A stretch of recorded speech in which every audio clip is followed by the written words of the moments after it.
malicious, or defamatory. Do not use any indecent language or make any statement which is false or misleading. Email Talk Today at candw.ky or call 1-800-534-8255. Courtesy of Flow. Cayman's #1 network that connects you to your world like never before. Let your voice be heard. Once again, here's your host, Sterling Dwayne Ebanks.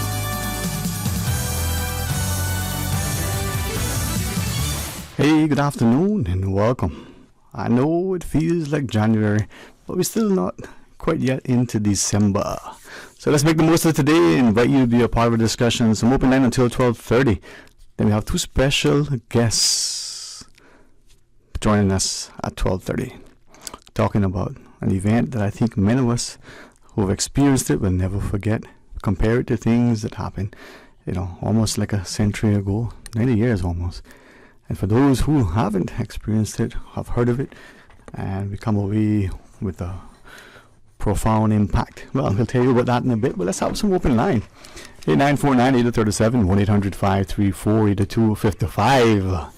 Hey, the man himself, the awesome fellow. But there Avi sits in, and to show how not just intelligent, but incredibly, gifted he is to understand the company that he keeps makes one that much better. Miss Jazz, pleasure, ma'am. Always. How are you today? I'm good. How are you? All right. Well, listen, I think that as we have a chance to chat with you, I was just looking at, the schedule and thinking sometimes things transpire for a reason. And as we get into our discussion, for those who know her, Jazz Pickern, on the squash court. Right? Oh, that's my sister. Yeah. I'm getting ahead of myself. Oh, your dad's going to say, Bobo, you got a daughter too, pay attention. And I'm mixing up my words, but I'm saying, basically I was going to say, here we have a fantastic family, talented in many ways, right? And the notion that from sports to academics to the creative side and the cultural, historical impact that we are affected by. But I'm glad that you reached out to us and give us an opportunity to share with you. And I think to have, but there, he just comes in, he's sort of what, you would make of some of the celebrities if they had that level of humility and connection. Right, Mr. Avi, the awesome production man himself. How are you? I'm good. Are we live or? Well, let me feel me, pitch me. I don't know about you now, because you're so cool, you probably chilled. Well, then, hello, K-Man. How is everyone? If we're live, and your mom will watching, so just behave. But let's set the stage, because thank you for sharing with me. Jazz, from the perspective, when we look at maybe film production, but writing, and creative writing in particular, storytelling, poetry, there's so much imagery in it, and for some of us, we like to hear something more than to see it. Others, we want to read it because we can stop. And for some, they need to see it. Like Badera, they need to touch it, feel it, see it, sense it, to know it, right? Because they are interactive. Before we get into this thing, what is your take? Are you more visual in terms of portrayal of stuff? Yeah. Pull that microphone closer to you. Sorry. I know it's like social distancing with microphones these days, but you just grab that thing and say, okay, come here. I would say I'm also a visual writer. When I write things, I picture it as I write, and so if anything, I've learned through writing how integral details and building those environments are, because not everyone is inside your brain and can read your mind and what it is you're looking to do. But yeah, definitely a visual writer for sure. Yeah, but there, a picture that says worth 1,000 words. Your picture is about 10,000, but and that's probably just the price for the image. But for some, communication is key, right? And how do you convey something to someone? Sometimes, I don't know about other districts, but in West Bay, we look at you and that movement of the facial expression, people on radio can't see it. Those watching YouTube go, what he doing here? Right? It conveys so much. Right. So to Jazz's point, for you, best way to communicate, sound, sight, touch, taste. Very philosophical question, I think, right? Yeah. But only because it's you, bro. And those who don't know it, It's a good point. I mean, if you just study the history of film, it was visual before audio, and we were communicating just visually, right? So that just visuals say so much. A person's face says so much. You know, one of the first things that a baby can recognize is a face. And there's a lot that's transmitted, and that's what's super cool about film and working with actors as well, because they can elicit those emotions. So looking forward to this film here and seeing what Jazz can do with the actors. So the film is Ivan, a film by Jazz Pitcairn. Yes. Coming to you in theaters soon. As a hurricane threatens to destroy her home, a young mother. Tell us about it, Jazz. Yeah, I mean, so I've been thinking about this for a long time, and that I wanted to direct my own short that was in Cayman, that felt Caymanian, that used the local crew, all these different elements to really help build our filmmaking community here. And for me personally, I mean, the story, my family story of Hurricane Ivan has always stayed with me. It's a point of reference towards when I think of the scariest moments in my life, and so and I believe that a lot of Caymanians feel the same way who went through it. And so when it came to writing what my short film would be, that was something that always kind of stuck with me. And so I wrote a short film. It's called Ivan. It follows a young mother as she struggles to keep her family together during the chaos of what was an unexpected disaster, really. Yeah. And that's the thing, and it's one thing I think, but there, and you jump in, we sometimes consciously want to rewrite history. Sometimes we set about to reinterpret things, and I like it from the perspective of reading. And sometimes it isn't so much the intent, and I would put in brackets the malicious intent of some people, but the consequence is that as this thing is presented over time, it all becomes the accepted byline as to what transpired. And then if you are able to take that and go back to someone who was there, even if they're 100 years old or they were 80 years old or 50 years old, you might say, well, your memory isn't that good. And they say, no, I remember. From that perspective, capturing something like Ivan and not just using creative license, but doing it from a historical perspective as that person sees it. And then 100 years hence, when you look at it, to have the historical record and then the creative or even the biographical account, how does that play into human history, human knowledge, and the import of doing something like this? From a biography to a documentary to a fantasy. Another philosophical question posed to the minds over there. I should have prepared before the cinema. Didn't you get the memo? It's very deep. It's interesting because, like Jazz said, it's a personal story for her and for all of us. And sort of, I would think from her perspective it's a personal journey, even this film. So it's an objective film, but for her it's a journey. So like her, even almost sort of her trying to come to terms with it, trying to understand how it affected her and what it meant for her. So it is an interesting thing from her perspective, because although all of us will sit down and we will watch this film, for her, in a sense, she's almost writing about herself, and the film affects her, her interpretation of it. So yeah, that's a very interesting point. Okay, if it's okay, and I know of you, if that's okay, only the good things, okay? No, you guys are phenomenal, and I thank you again for sharing this with me, so I can sort of have an insight. As Badir shared, we recall, our own experiences for those of us who were either at, the age that you were, and I'll ask you if you want to share, or had children at that age, or young children who may not have been ours, in the environment we were in during and following the passage. We understand what was transpiring. Would you pick it up what there shared? Yeah. Give us that perspective.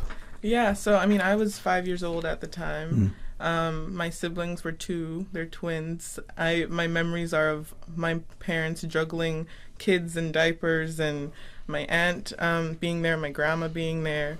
all of us kind of huddled together, and then the home starts to flood, and then it's like, what do we do next? And so I think from my perspective, it was very, it's very daunting, this home that, you've lived in your whole life, and seeing all the people you love kind of moving in this like organized chaos of, what to do next. Yeah. And speaking with other people, other Caymanians recently, especially as I'm always editing the script and stuff, it's hearing what those stories sounded like. Not everyone's homes flooded. Not everyone experienced crazy, damage to their homes, but everyone was traumatized in one way or another. And trying to bring in little elements of those stories to my script has been really important to me. And so even now, the script as is, it's based on, my own experience, but it certainly has elements of other people's journeys and other people's experiences in order to have a fully encompassed, product that will feel authentic to the Caymanian people.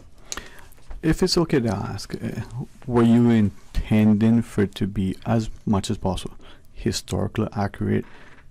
You're capturing the emotion and the like, and that's what I like. But yeah, for sure. I really, to this day, we're always looking in books and reading and going online, being like, well, what actually happened? How slow did this hurricane move? What time of day were these things happening? Of course, there's some creative license that has to be taken in order to build a story, but we try to stay as authentic as possible to the reality of the events, for sure. Not that that's necessary for a story, and I always kind of push Jazz on this a little bit. I'm like, how historically, we're telling a story which can be archetypical because not just Ivan hit Cayman, lots 32 hurricane, lots of different. So it's a story about a hurricane. So it's an eternal story almost. There'll be more stories about hurricanes in the future. So I kind of push back on her sometimes to be like, "You sure we need to be historical here? Do we need to be exact as what happened during Ivan?" It's always an interesting discussion. All right. Yeah. As we go into the break, so that I'm genuinely I'm honored always to sit in the seat to facilitate, but today to be able to offer up an opportunity for me to learn from you, but hopefully present to the public not just the creative talent that we have, but the importance of working together. So we got Badir Avi, Awesome Productions, we got Jasper Karen. As we go into the break, I didn't at the outset share, who we talking to. So when we come back, a little intro on you, your role, whether you're the director, the producer, the storyteller, the writer. And Badir, he's just the handsome fellow. I'm just here to hang out. Yeah. He's just a cool guy, man. If Nicolas Cage was handsome, this is who he would be, All right, we're going to pause and take that break, but when we come back, more talk today. Savannah Pharmacy saved my life. Really? Was it the medication they got you? No, not this time. I forgot my wife's birthday. They were the perfect place for last-minute shopping. That's one way to give yourself heart failure. Don't wait last minute for Christmas. Savannah Pharmacy is stocked up for Christmas right now. Gifts for men, women, and children. Home decor, clothes, toys for all ages, fragrances, candles, handbags, and so much more. I was there the other day, and trust me, they'll even wrap all your presents too. Savannah Pharmacy, a lifesaver in more ways than one. Savannah Pharmacy in Countryside Shopping Village provides you with more than just prescriptions. Always just around the corner with everything your family needs for this holiday season. WhatsApp your prescription refills to 929-5045. They say variety is the spice of life. And that's why at Subway, we're introducing the new Boneless Hot Sub. Say what? The premium sub brings new ingredients like spicy breaded boneless chicken, French's crispy fried onions, and buffalo wing sauce, bringing a zesty and flavorful experience with every bite. Add some of your favorite veggies, cheese, and ranch sauce of your choice of freshly baked bread for the ultimate boneless hot sub. For a little spice in your life, try the new boneless hot sub from Subway. So good and tasty. And make it a meal with a drink and chips or cookies. Subway. Eat fresh. For medical lab services in Cayman, go straight to MedLab. Blood test, x-ray, and mammogram, all of that is MedLab. Affordable fees and friendly service, a full professional team. MedLab is always comfortable, MedLab is always clean. For medical lab services in Cayman, MedLab. Tis the season of gratitude. From the MedLab family, happy Cayman Thanksgiving. Wouldn't it have been grand if you had purchased land 30 years ago? It may not be 2020, but a perfect vision has never been more clear. Cayman Brac and Little Cayman, poised for growth with an eye on the future. Your land, your history, your future. Discover all that our sister islands have to offer. After more than 20 years, the Cayman Islands Air Show is back. It's all eyes to the sky on Saturday, December 3rd for a thrilling air show on 7 Mile Public Beach. Witness amazing aerobatic maneuvers as world-class pilots put on a stunning show. Then see the planes and meet the aviators at the Island Air Hangar. Parking permitted at designated sites with free shuttle buses to the events. For all the details and event lineup, visit CaymanAirShow.com. The Cayman Islands Air Show returns Saturday, December 3rd, 10 a.m. at 7 Mile Public Beach and 3 p.m. at the Island Air Hangar. I've got some beautiful clothes. I know just where they go. Good and cleaner. To all our valued customers, our household special ends on Friday, December 9th. Our standard discount schedule continues on your wearing apparels at our 2 convenient locations, Savannah Countryside and 337 Eastern Avenue. Drive through, rain or shine. Call 949-7104. That's 949-7104. Puritan Cleaners. You feel good when you look good. Talk today. But I do have some questions. Talk today. Cayman Islands' foremost listeners' participation program. Talk today. Because there are more questions than answers. What the public is saying. Waiting to take your calls right now. Sterling Dwayne Ebanks.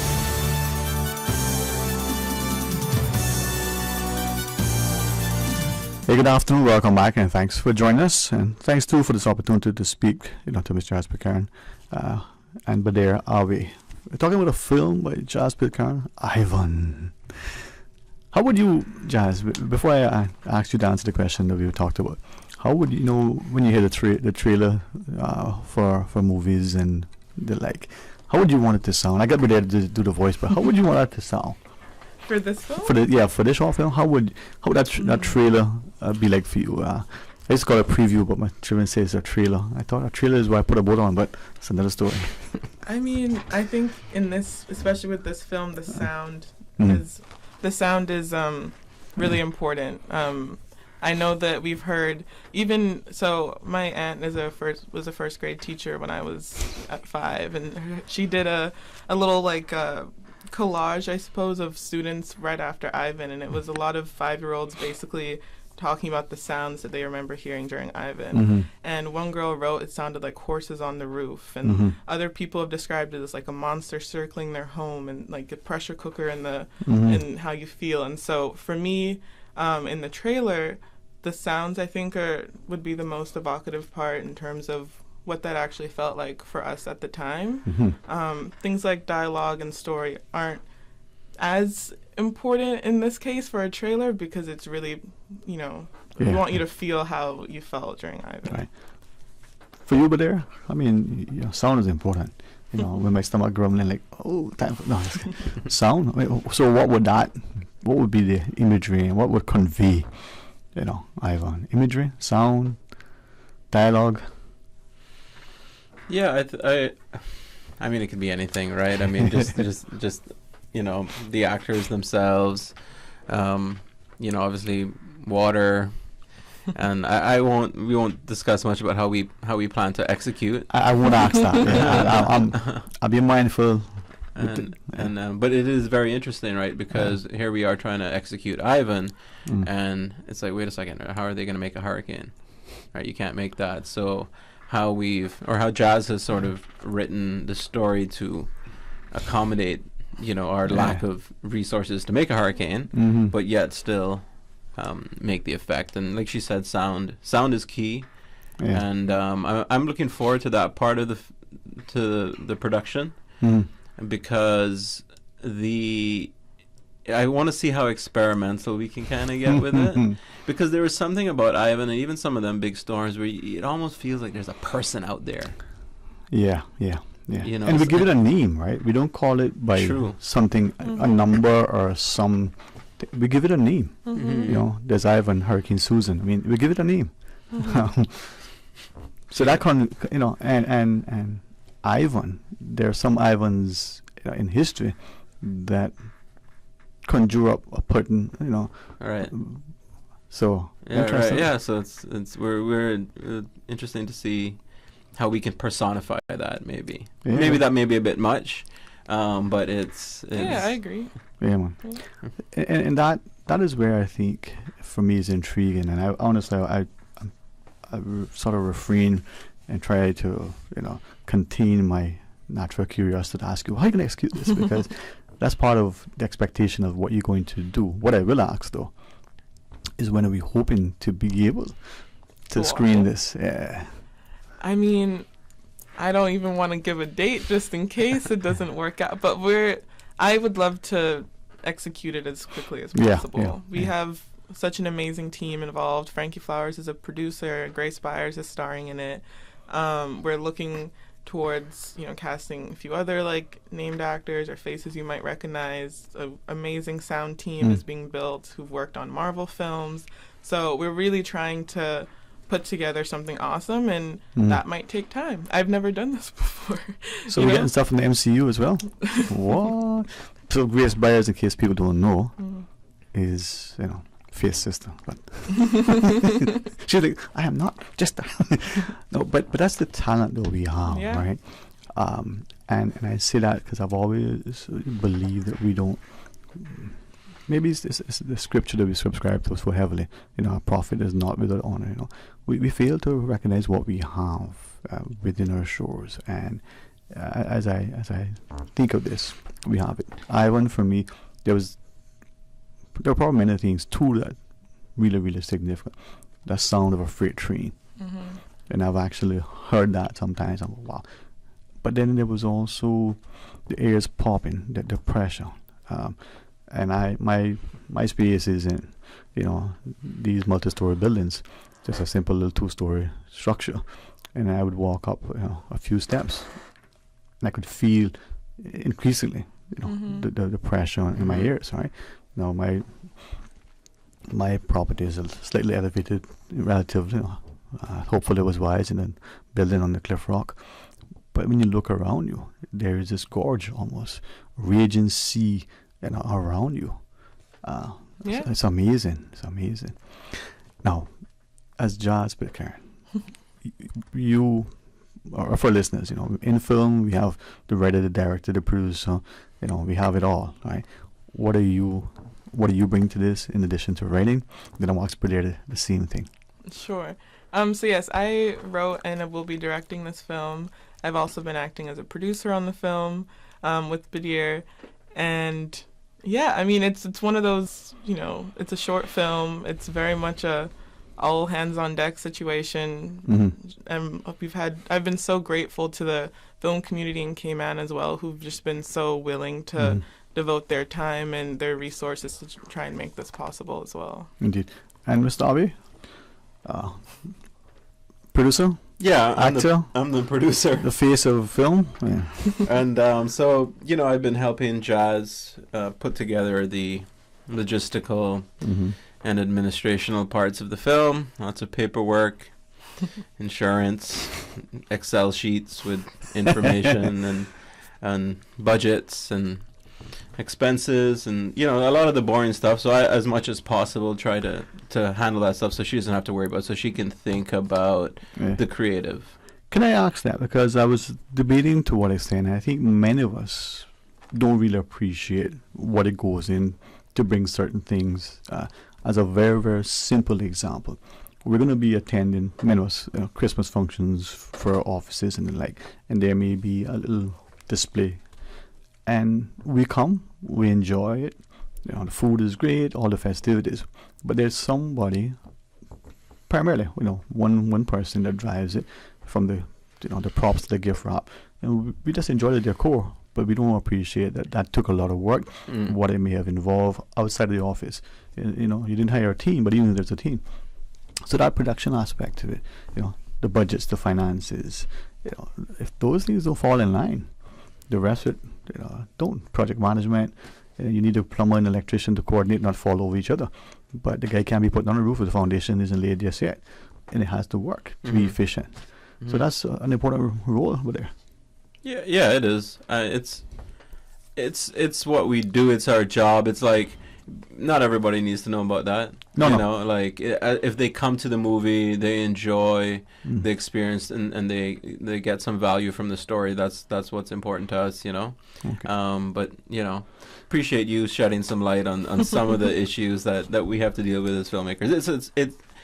It is a lot of work, and actually, this is something Jazz and I have spoken about, something that we share in common. Why we were drawn towards film was because of the degree of difficulty, and we both saw in it something that could really occupy our minds and really put us to the test.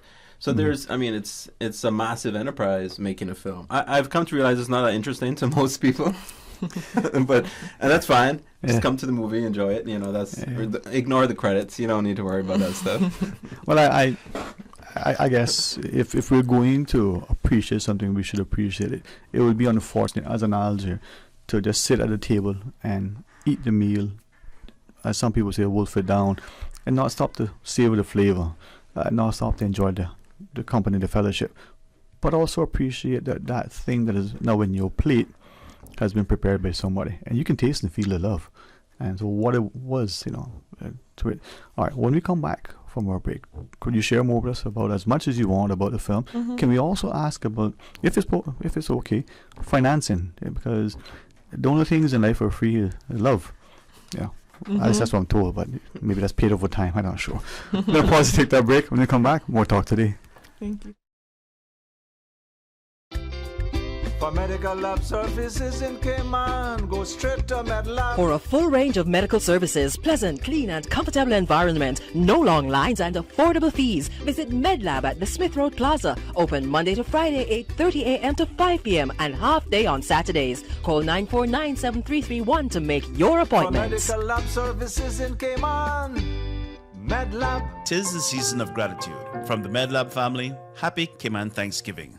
The offices of dermatologist Dr. Dwayne Porter will be taking appointments from December 2nd through the 10th at his Crew Road Clinic. Appointment slots are limited. Whether you're seeking advanced skincare, Botox, filler, cosmetic skin enhancements, or simply looking to reduce wrinkles, Dr. Porter offers a full-service dermatology and dermatological surgery practice. For more information, email dr.portercayman@gmail.com or call 946-9020 to book your appointment today. That is 946-9020. Switch from slow to the fastest, most reliable network to get this exclusive Digicel Christmas offer. It costs $0 to switch. It's free and you keep your number. That's not all. Switch today and enjoy 50% off your bill for the next 3 months. Stay on any Christmas plan to get 10 gigabytes of any use data every month for a year on us. That's 10 gigs for TikTok, YouTube, Instagram, and more. Hurry in store and make the switch today with this limited time Christmas offer. It's the Christmas that keeps on giving. Digicel, Merry Christmas! Busy, busy, busy. Feel like there's not just enough hours in the day. Savannah Pharmacy, service to make your life easier. Now you can WhatsApp your prescription order to 929-5045. And pickup is just around the corner with everything your family needs and convenient opening hours including Sundays and holidays. WhatsApp your prescription order to 929-5045. Savannah Pharmacy, wholesome values with modern conveniences.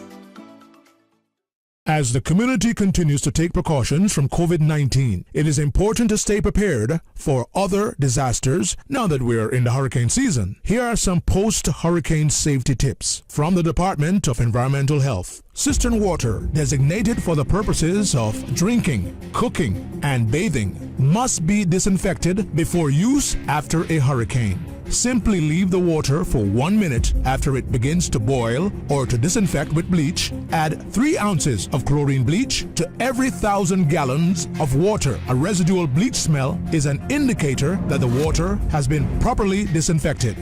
For full guidance on post-hurricane safety tips, visit www.deh.gov.ky. Talk today. But I do have some questions. Talk today. Cayman Islands' foremost listeners' participation program. Talk today. Because there are more questions than answers. What the public is saying. Waiting to take your calls right now. Sterling Dwayne Ebanks.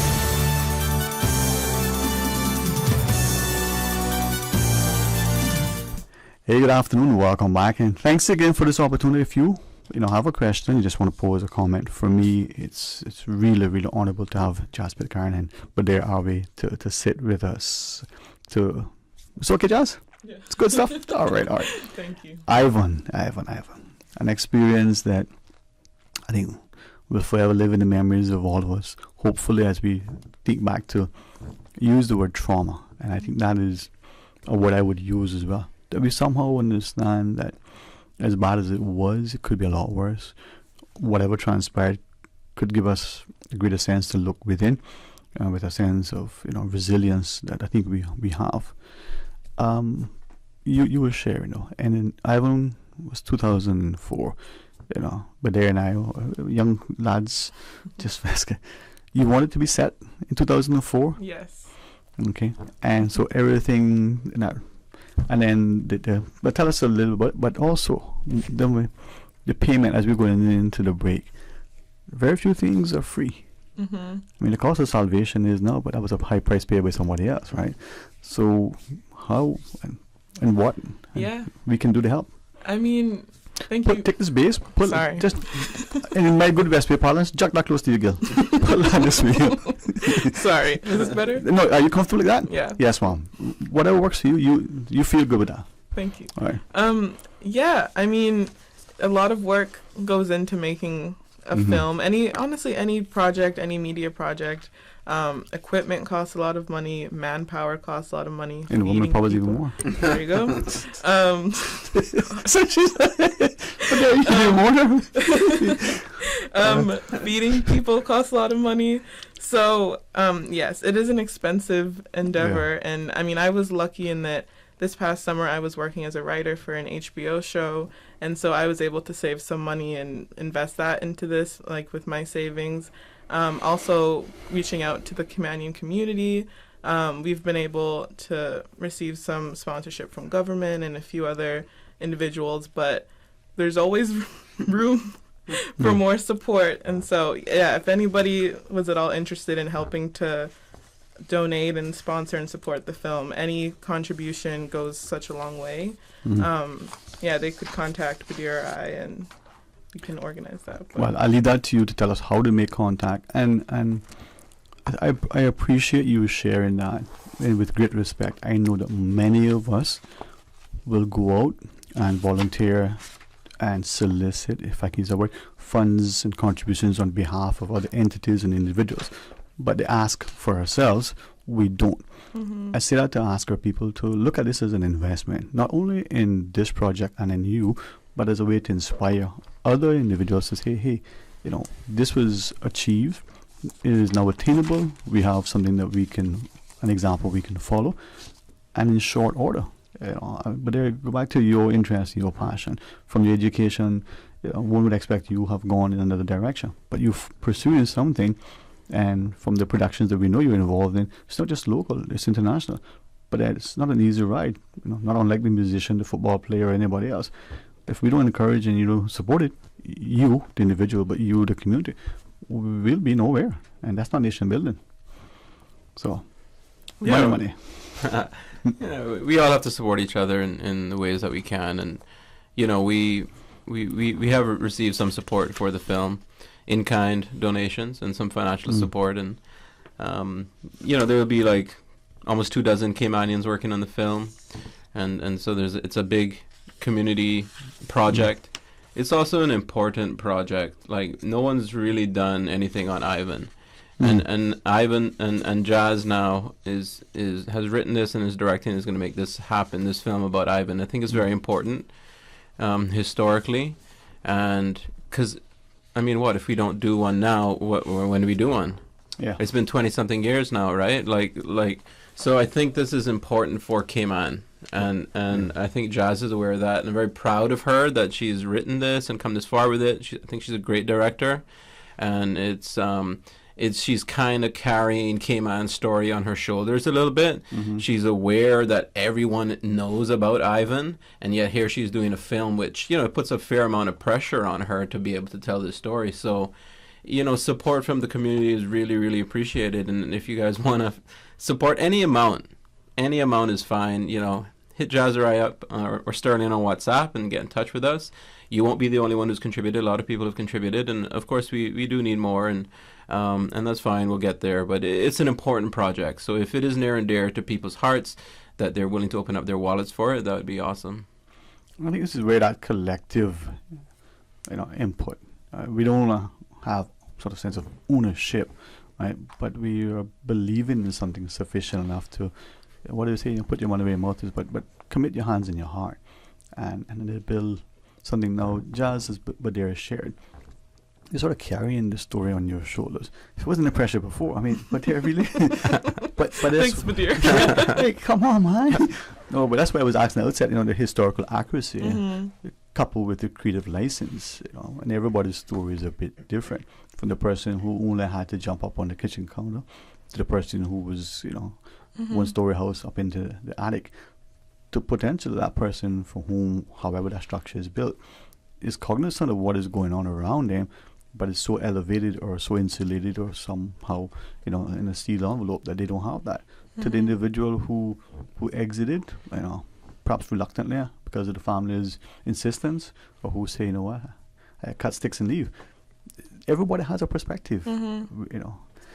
Yeah, I mean, exactly. So I think, for me, I know that I want this film to be for Caymanians first, and I also have big dreams for the film. I would love to get this on an international stage, and so writing a film also where anybody who's been through a natural disaster, whether it's a hurricane or a tsunami or tornadoes or anything globally, you should be able to watch this film and resonate with the characters and that unexpected, chaotic, you know, heartbreak, I guess, that comes with things that are out of your control like that. And so finding ways to combine both the Caymanian perspective, staying true to myself and my, you know, my country and the people that have lifted me up to a place where I could make this film, while also, you know, extending an olive branch, a hand to the international stage to say, like, look at Cayman, look at what we can do here. This was a 10-minute short that we were able to accomplish. Look what we could do if we had more money or more finances or more support from an international stage. And I want to say that's also where the Film Commission has been great. As I said, Frankie, who's chair of the Film Commission, is a producer on the film and has been incredibly supportive. I know the Department of Tourism is also working with them to build up, you know, what any sort of financial incentives might be for productions coming to the Cayman Islands. Like, all of those different elements and all those things that are happening in the background are going to make the biggest difference to the filmmaking community here. Yeah, and I think that as I listen to you, I'm recognizing that there are a few things, you know, from that triumph over, you know, tribulation as it is, to that thing that inspires. You know, we've gone through trauma. How do we emerge? And as you said, Jazz, for some people, they'll look at it, and it may not have been a natural disaster. It may not have been a personal experience, just an account from someone who, a personal experience. But I keep thinking back to Ivan and the way as a country we seem to have rebounded. I wonder if when we were presenting the image to the international community, if, you know, when that was sort of being decided, if we somehow inadvertently did ourselves a disservice to say, you know, we downplayed the devastation. That's nothing, man. You just buck your toe. When really, you know, when you go into triage, you find out that, you know, you don't have much limbs that are not broken. But yet we rebounded so quickly that had we presented what some people think, you know, was probably a category 15 hurricane as opposed to whatever nonsense they told us it was, right? Because the equipment broke. You know, where do we draw the line? You know, we're there in terms of making sure that our story constantly lives in the memory, not unlike the 32 hurricane, which to my mind shows that people in this country have an incredible level of resilience. Yeah, I think that's kind of the importance of Jazz's film, that it'll be a historical record that we have. And no doubt it'll go into the National Archive, and and to the museum as a piece about Ivan. There's been a lot of photo books about Ivan. Sure, there's been some writing, narrative work maybe about Ivan, but this will now it'll be a film. It's more exciting than that. I mean, has there even been a song about Ivan? Maybe there was back when it first came out. Obviously, there was one with Gilbert. That was a big one. But this is an important piece that that Jazz is going to put in the historical archives for Cayman, and that's awesome. And even it's not just something about Evan. It's something about Evan from a personal account from someone whose tender years that had to leave an indelible impression and impact on you. My own daughter, she reminds us with vivid imagery of certain things. The way she listened to instruction, the way she, in a very mature, as expected approach. And it was only after this passage when something did materialize that should have, that I realized that, but it was incredible. So I'm sure, knowing of you, that same level of maturity, discipline, respect, and at 5, the responsibility. Yeah. It's certainly, for the young girl in the film, it's certainly a coming of age story for her. And that the growth someone has in learning very quickly what it means to survive, what it means to be resilient, to watch your mother, take on a beast of a hurricane, an issue, a problem. And again, it's going back to the relatability of it. Like in this film, even though yes, there's a hurricane happening, it still explores those intricacies of a mother-daughter relationship in it as well, and what that chaos looks like. I have a great relationship with my mom, and that's always inspired me to relate that and also talk about it. So yeah. Well, if you're inclined, I know you have a very engaged taxing schedule ahead. After the break, if you want to return for a few minutes and share, would that works for you, Badir? Yeah. All right. Okay, I'll keep the meter running. And then all right, we'll do the news. We'll come back, and if Jazz and Badir has 5 minutes, they have 15. We'll take it, but we'll roll with the flow. So stay tuned for Talk Today. From district to district, moving through the waters to Cayman Brac and Little Cayman. Your station, your voice. All things Cayman. One radio, many people. This is home. Radio Cayman in the Cayman Islands. Today's biggest news. Radio Cayman. Your voice, your choice. Local, regional, international. This is Headlines from Radio Cayman's newsroom. Today's biggest news. With your latest headlines, I'm Felicia Rankin-Zollins. The RCIPS is informing the public of an additional traffic diversion taking place in order to facilitate the Cayman Islands Air Show flying display and aircraft exhibit on Saturday, December 3rd. There will be a diversion in place for northbound traffic on West Bay Road in the vicinity of Lime Tree Bay Avenue. Traffic traveling towards West Bay will be diverted onto Lime Tree Bay Avenue and continue via the Esterly-Tibbetts Highway.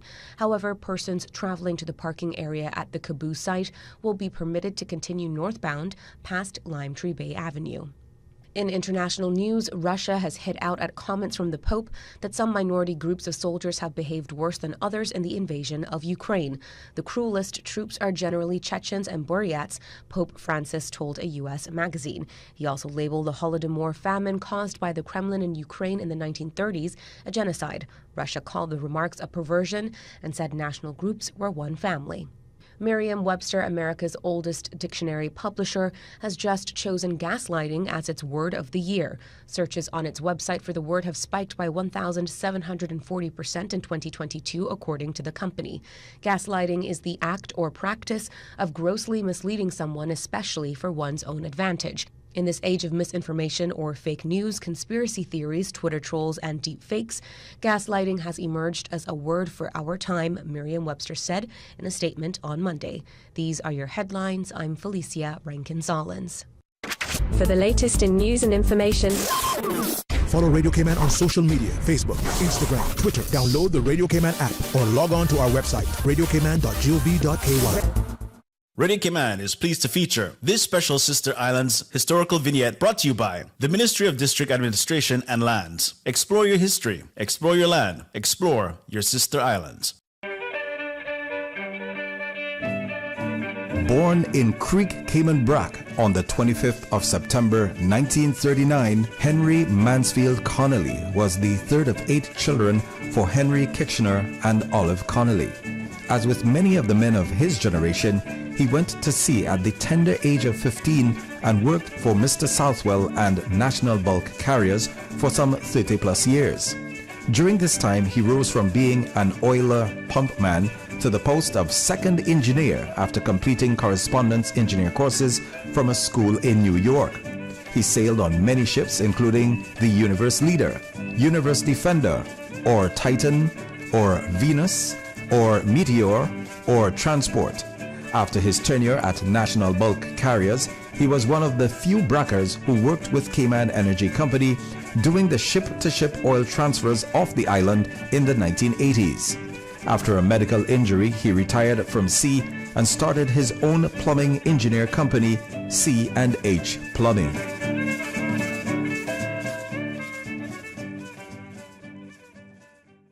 Radio Cayman is pleased to feature this special Sister Islands historical vignette brought to you by the Ministry of District Administration and Lands. Explore your history, explore your land, explore your Sister Islands. Explore your history, explore your land, explore your Sister Islands, the ultimate staycation experience. Your culture, your freedom, the land that time forgot isn't gone. It's your Sister Islands. Discover all that our Sister Islands have to offer. Talk today. But I do have some questions. Talk today. Cayman Islands' foremost listeners' participation program. Talk today. Because there are more questions than answers. What the public is saying. Waiting to take your calls right now. Sterling Dwayne Ebanks.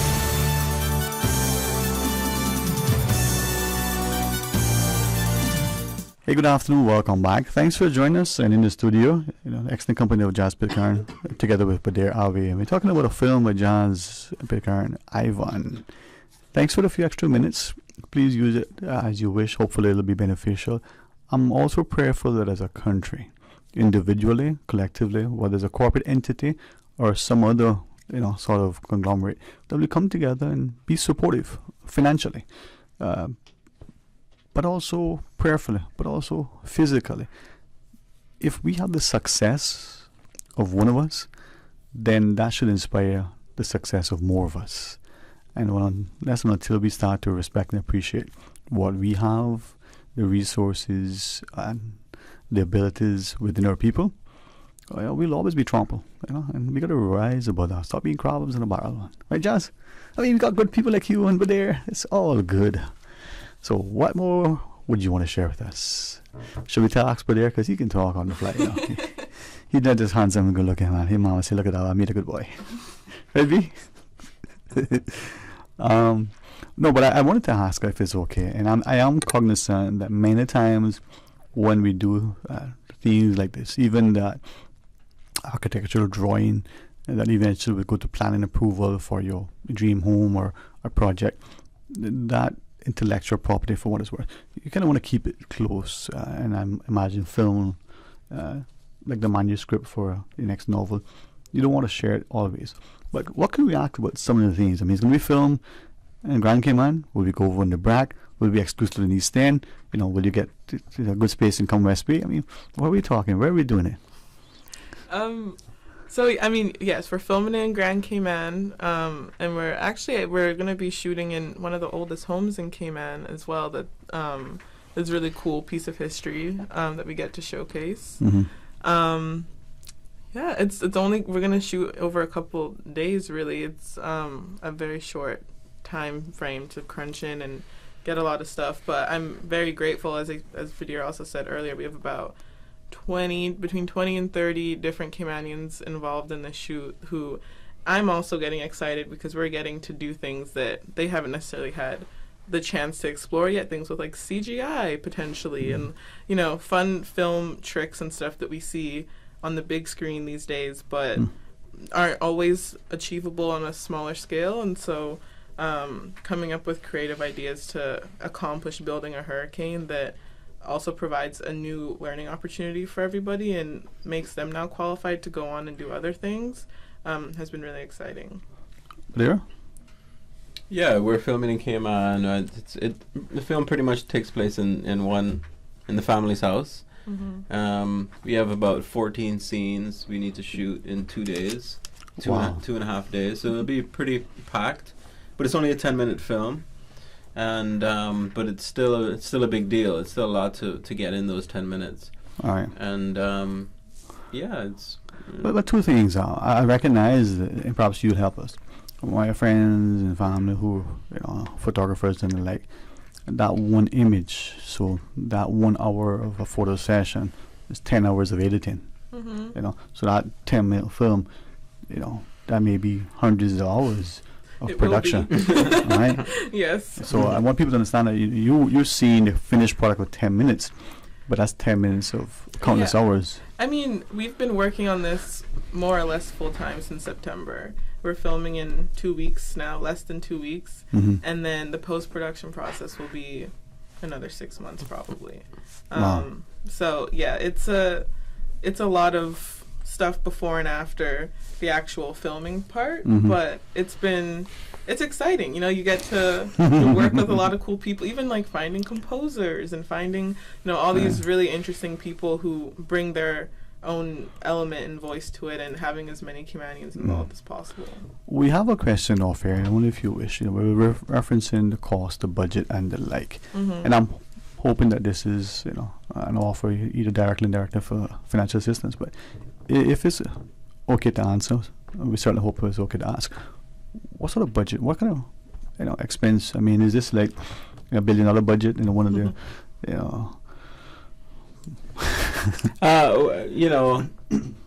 a film can be a short film can be $0 or it could be $1 million, right? Okay. I mean, it really depends.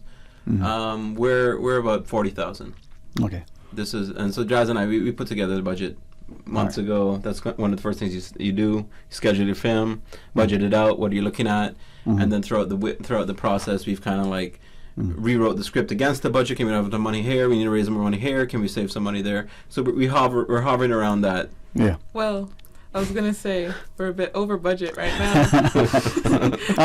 That was the dream about 4 months ago, was to be around 40K, and I think as we build out the film and we want to hire as many people as we can, and we want to have the best talent involved, and like sound designers that work at Marvel don't come cheap. And so I think as we build all those elements and we bring in all these things, it's increased. It's increased a bit over the 40. We have a budget meeting tomorrow. I'll send my account. That's why I hesitate to answer, because I was like, I don't even know anymore. But thank you for sharing that with us, because I think that sometimes 40 grand for some of us, that's a weekend outing. I'm not saying that to make people feel funny. For some, 40,000, wow, I won't see that for the next 100 paychecks, for argument's sake. But any amount that anyone can contribute. Someone wants to write a check for 100,000 now, go right ahead. If you got 10,000, great. But share and look at this as an investment into our people. Yeah. I mean, even just the post-production costs. So the 40 in our minds takes us to, okay, we can film the movie, we can pay people, and then it's okay, but now we want to submit it to Sundance Film Festival, which is one of the biggest in the world. Great, now you need a marketing campaign. Now you need PR. Now you need to have all the posters and the this and the that, and traveling to all these places. And so even on the back end, the cost probably doubles. Yeah, and thank you for sharing that. We do have a call. Maybe we can come back to that. Jazz Pitcairn, but there are our guests. Good afternoon and welcome. Thanks for calling. Hello. Good afternoon, sir. How are you? Rough and regular, sir. Well, one of the two not bad. Yeah, that's good. Good evening to your audience there. You're talking about Hurricane Ivan, and they was asking about if there was a song. I wrote a song in November called Ivan Christmas. Okay. Wait. When did you write this? In November 2004. Nice. Sing the chorus then, now. And Radio Cayman has it as well. So you can get it there, okay? Thanks for letting us know. We'll definitely look into that. Ivan Christmas by George Gillette. Okay. Mr. Gillette, you're a prolific songwriter, so thanks for sharing that, sir. Thank you very much. Thank you. Have a good one. You too. And I think as a, the caller, Mr. Shalat references, many of us have done things to, my word, to capture. I have some in song, some in prose, some in photography. Here we have a film that will go international and could potentially become a blockbuster full-length production over there. Here's a question: has there been a movie about a hurricane? A movie about a hurricane? I feel like there's been one about tornadoes, there's been one about earthquake, been one about the end of the world. I don't know if I can remember seeing. I want to say something hurricane.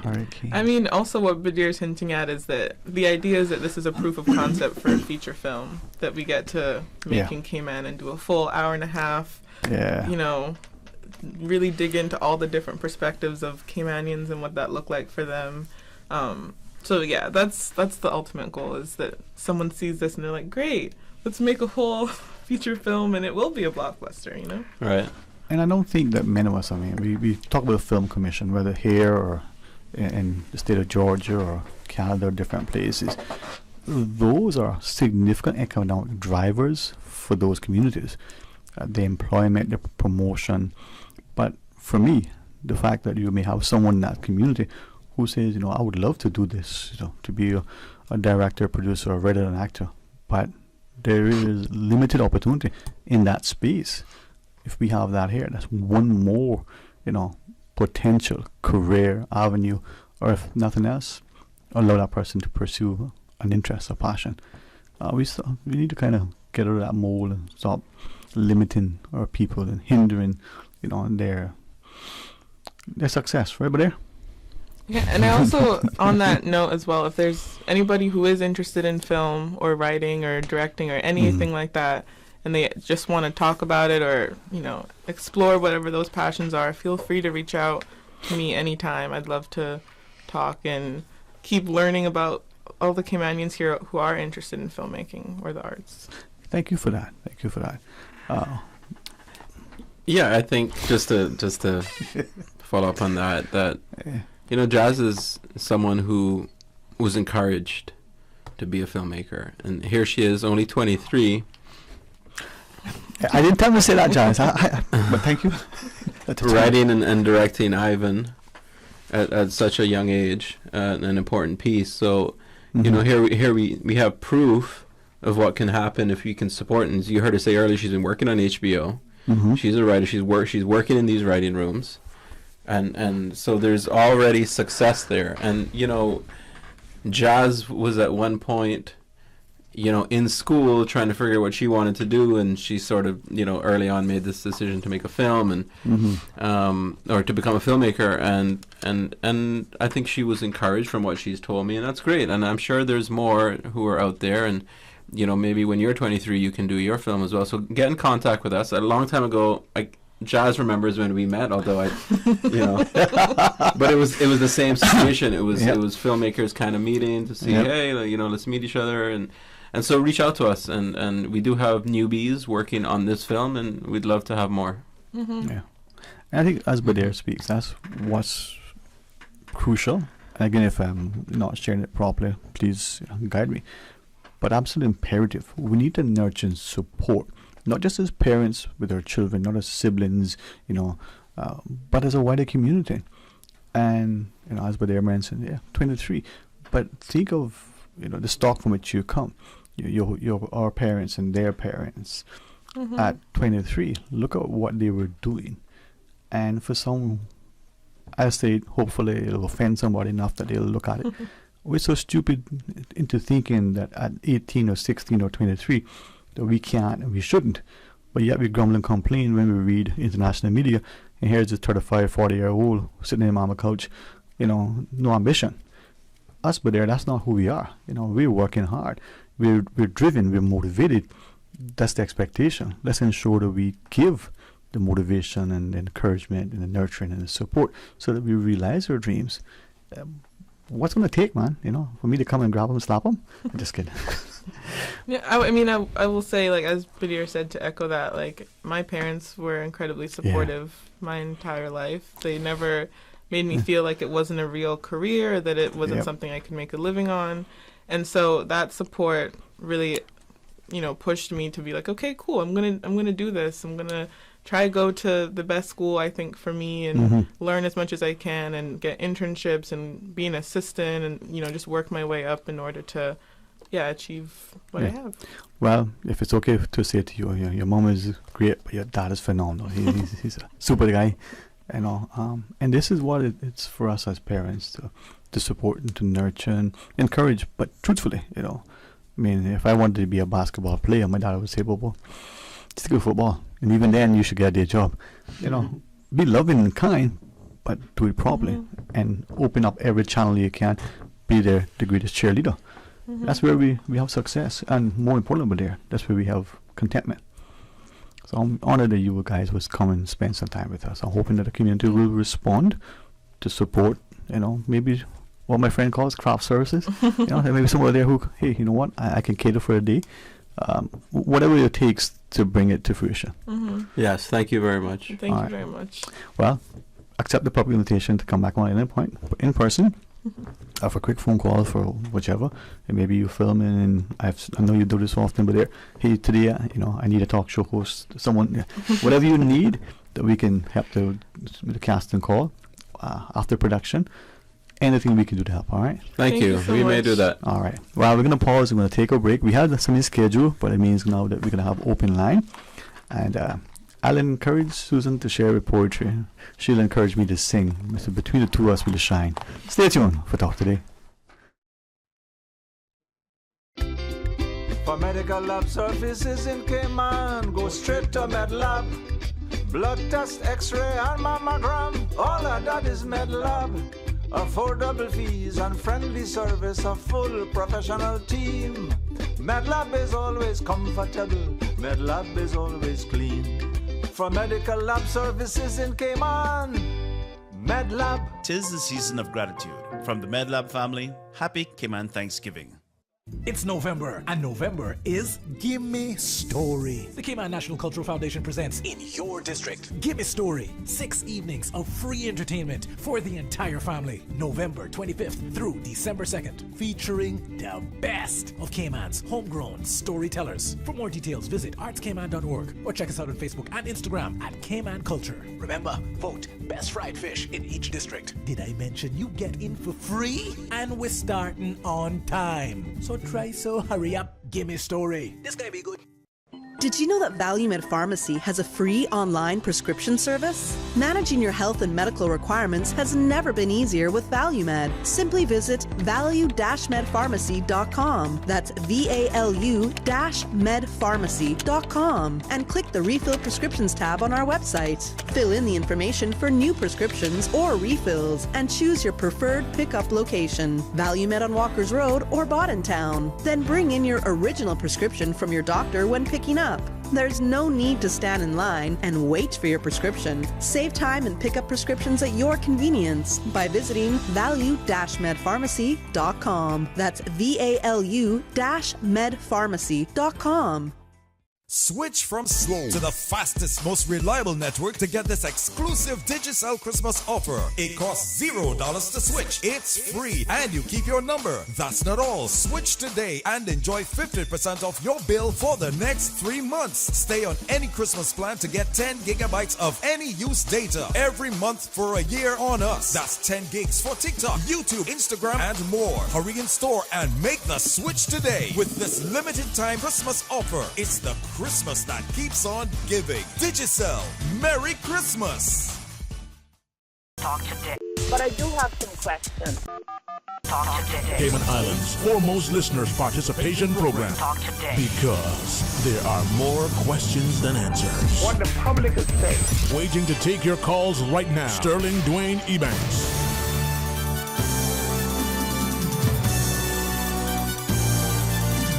Hey, good afternoon and welcome back. Thanks for joining us. It's open line between now and when we close out the segment of Talk Today at 2:30ish. Yeah, I'll try to stay on time. Want you to share your thoughts with us. But again, a very public special thanks to both Jasper Kern and Bader Awi for coming in and talking to us about production, short 10-minute film that really could be an hour and a half blockbuster.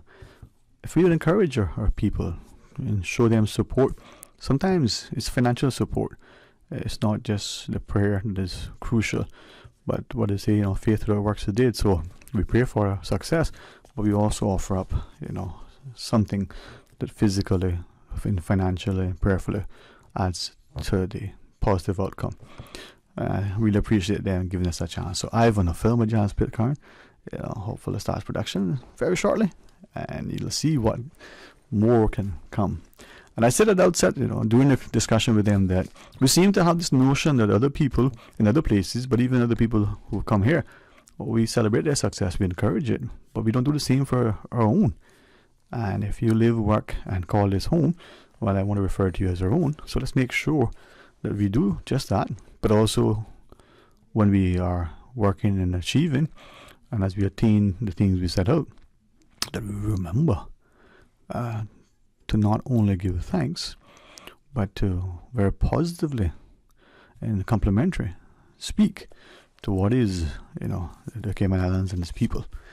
Hey, let's have some open line and let's take your calls. 949-8037. Toll free with the kind compliments of Flo at 1-800-534-8255. Now, the legislative statement, apologies, the Parliament. I don't say that to be disrespectful.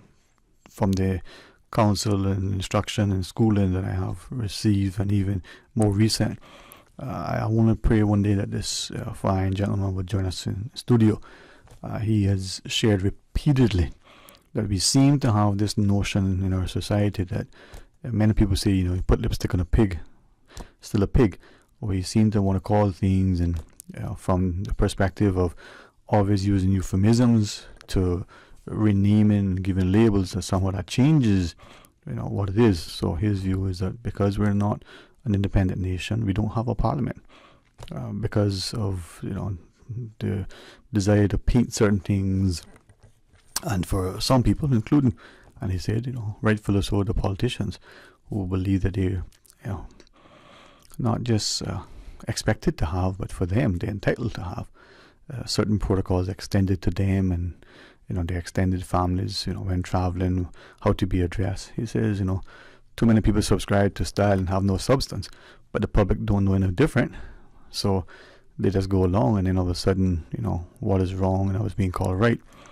And I would like one day, as I've said to him often, come on in, talk to us, give us an education. We hear a lot of the voices, and those same voices, as brilliant as they are, as honest and truthful in what they share, are being ignored because we hear them so often, and they become, for us, just that same drone we don't necessarily subscribe to.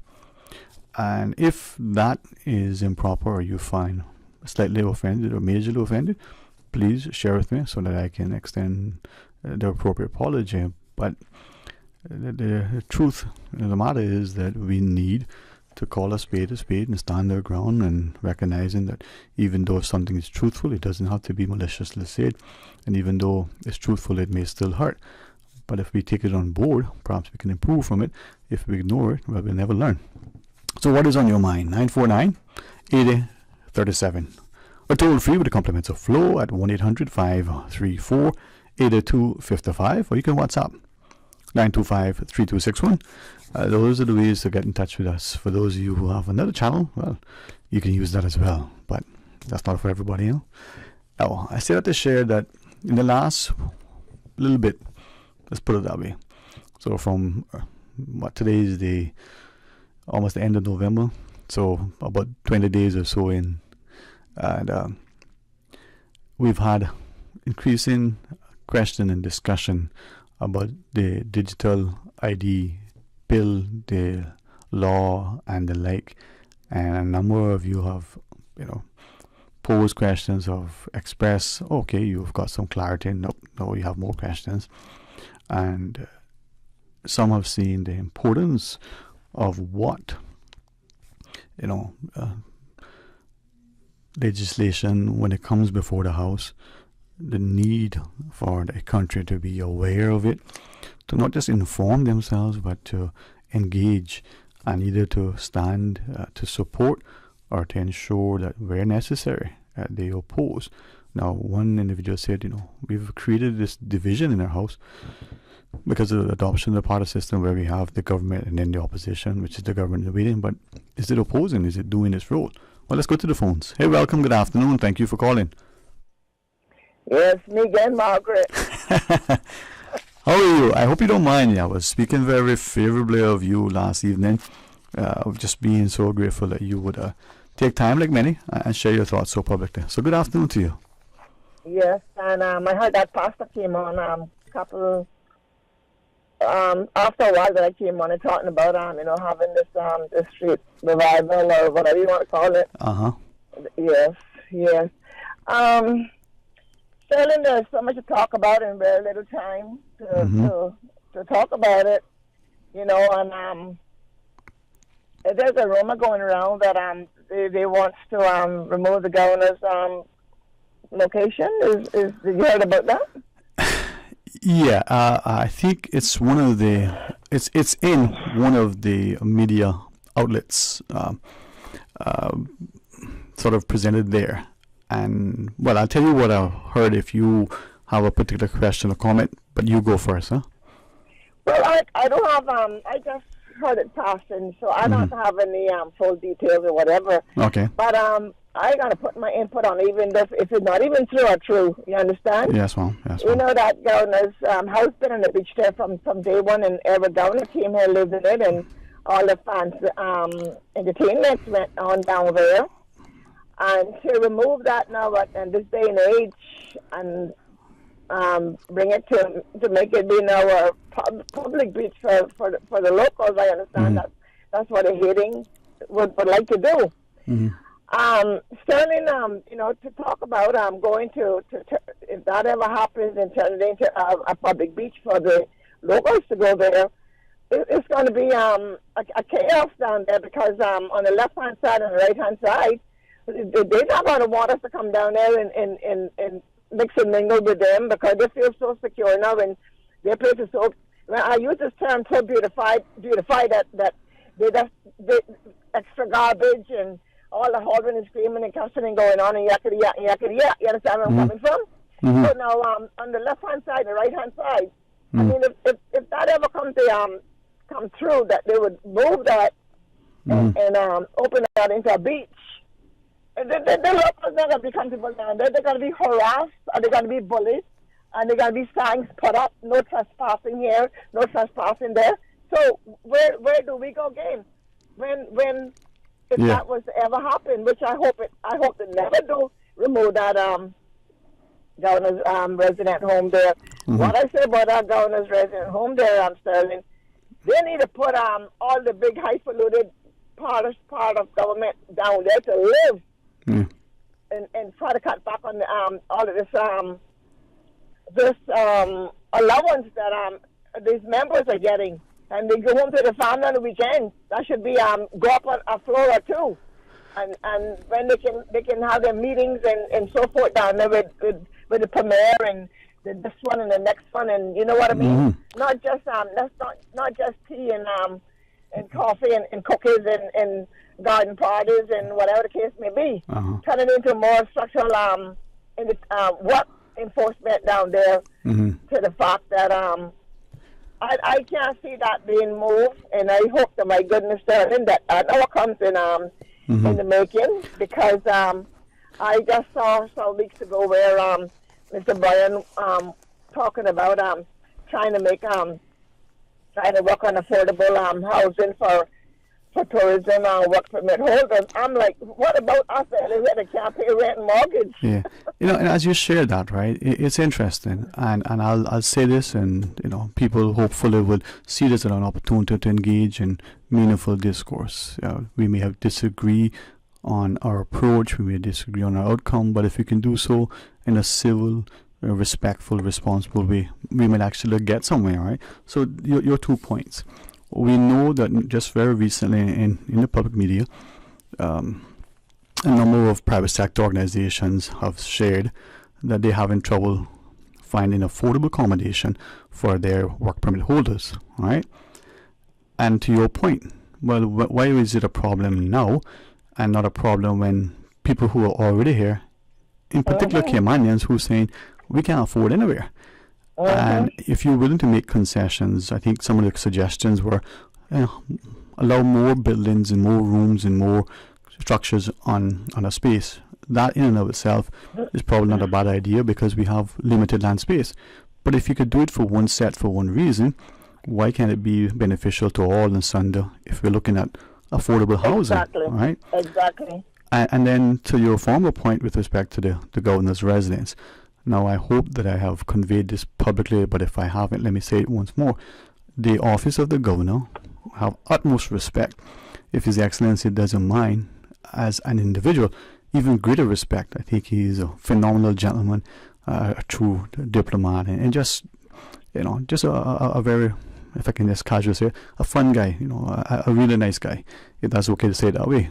So I'm encouraging us to respect the office, to respect the office holder, and to have the office holder have respect for the office, so thereby we have even more respect. I said this to him publicly. I shared it with the tourism minister and with another minister of cabinet. It's not intended. It wasn't anything that was contrived for any other reason than, hey, is this possible? Now, you ask, what did I hear about this rumor? As I said, it's in one of the media outlets, and I gather the Honourable Tourism Minister, Mr. Bryan, has said, hey, let's move the residents elsewhere. There's speculation and conjecture amongst many in the private sector. I won't include civil servants. So as I said, ordinary private citizens who are not connected or employed with government, who said, well, what if this now is a ploy to not only move that space to ensure that we expand the public beach, which sounds good in itself. The existing public beach then becomes much more accessible, perhaps even owned or leased by the DART entity, so that the hotels that are being built there can now have a greater beach for their guests. You might say that's good, that's bad, whatever the trade-off is. But in saying that, can I ask your thoughts on this, and perhaps the wider public, on what I said? They might say, boy, you're really stirring the pot, looking trouble and being foolish. That could be true in what I said. But here is the other part, as I said to His Excellency. If we were ever to consider relocating the governor's residence, that we do it in such a way that we provide a much more, what was it Sir Alden had used to often say, a more bespoke residence, right? And I'll speak to that in a second. But take the existing residence and the adjoining properties, and I mean, if it was left to me, I would do it a little bit differently, but that's kind of late now.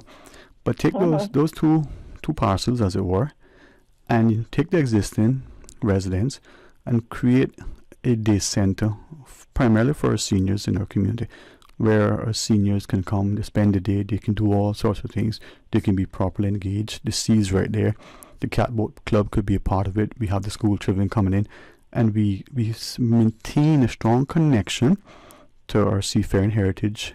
The water's right there. The grounds are lovely. We can do some of the things that you shared. The space could be used for public events and the like, even official government functions. Sterling? Yes, ma'am? I understand everything you're saying, but I can guarantee you it's not going to happen. Why not? Not for us to benefit from it, believe me. Why not? I'm sorry to say, it's just my feeling. You might be right. Everything else that is happening around us, that we are being stopped, paid on everything that we try to go forward to do. Yes, ma'am. It is always some hell up here. Someone is owning next to it, and this one owning next to it doesn't want this to happen. I can't even find the right word right now. But Sterling always just said all sound good and well, but that would never happen there at that governor's residence.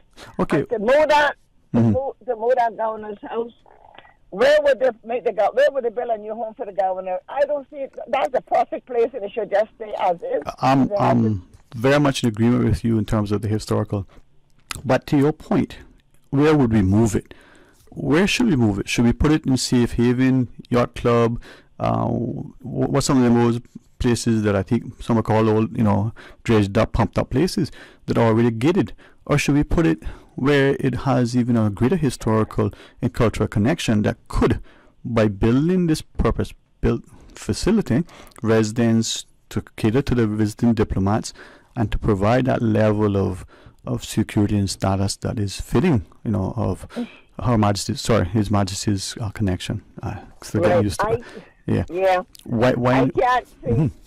I can't see no place right now in my head where it would be the perfect place to build a new governor's residence. I really can't see it because, for one thing, I don't think they really want to go too far out of town with a home for him. Yes, ma'am. And it would have to be gated and even more security than what they have as yes, ma'am.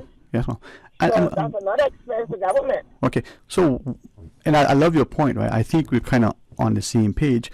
So with that in mind, right, I looked at examples in other jurisdictions, and we would know that if you were to put an embassy, and other jurisdictions have built their embassies in certain places, not just because maybe it was the land was available and more affordable, but it was intended to do something for that area, elevate the area, the property values, increase the security in the area, and bring attention to it. So with that, let me just step aside 1 second as a compliment. We're talking about building a new West Bay police station. The proposal from environmentalists, I won't say whether they're connected to government otherwise, if you drive on the bypass, you get to the end as you go into West Bay, you hang a left as if you're going towards Ed Bush Stadium and the police station. It's on, there's a nice, large sign on the left-hand side of the road, on the bottom of the road, and future home of the new West Bay police station. I'm told that land is a seasonal pond or something, wetland or something. There's some mangrove that's been filled in there. Now, I've always believed that the West Bay police station should be in Burstry Hill, Bosun Bay area. The land is higher, but put it in the area that's more accessible. If you put it there, it's almost, you may as well put it where they have the temporary station somewhere closer to Georgetown and 7 Mile Beach. But put it in the community. Bring attention, bring security, bring a sense of safety, and more connectedness to the community, right?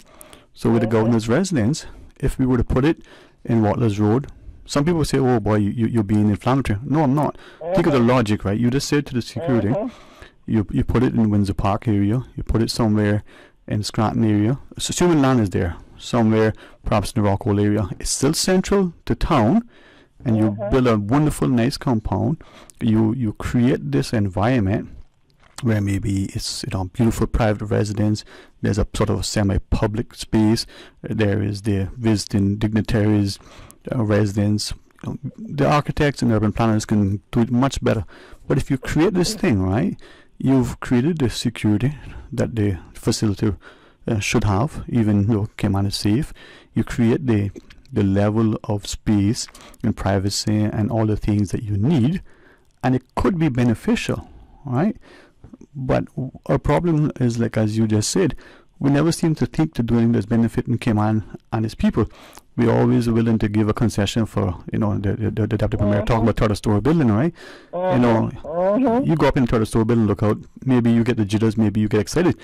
But what is that doing for the people who are surrounding you? We need to wake up, speak up, and do the right thing for this country.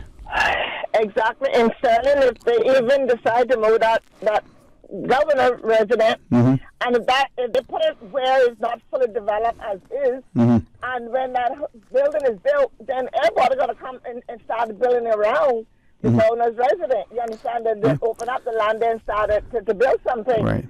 So, it's about, but that's not a bad thing, is it? Right? I mean, think of the allegations that we've made over the years. We open up land for development because we put roads through certain places, and then there's development. That, people will tell you it's good. Some people would oppose it. Fair enough. But if we're doing something that actually adds value to a space, how many of us are disparaging, right, in our comments, in our outlook about certain areas of West Bay, or maybe West Bay in general, or certain areas in Georgetown, or Georgetown in general?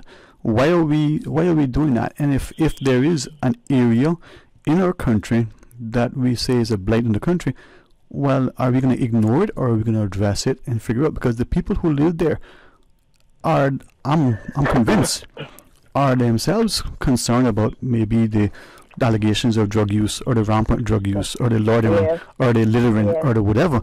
But these are people. Do they not deserve respect? Do they not deserve a level of assistance so that they too feel the safety and security? Or are we going to be like some of these?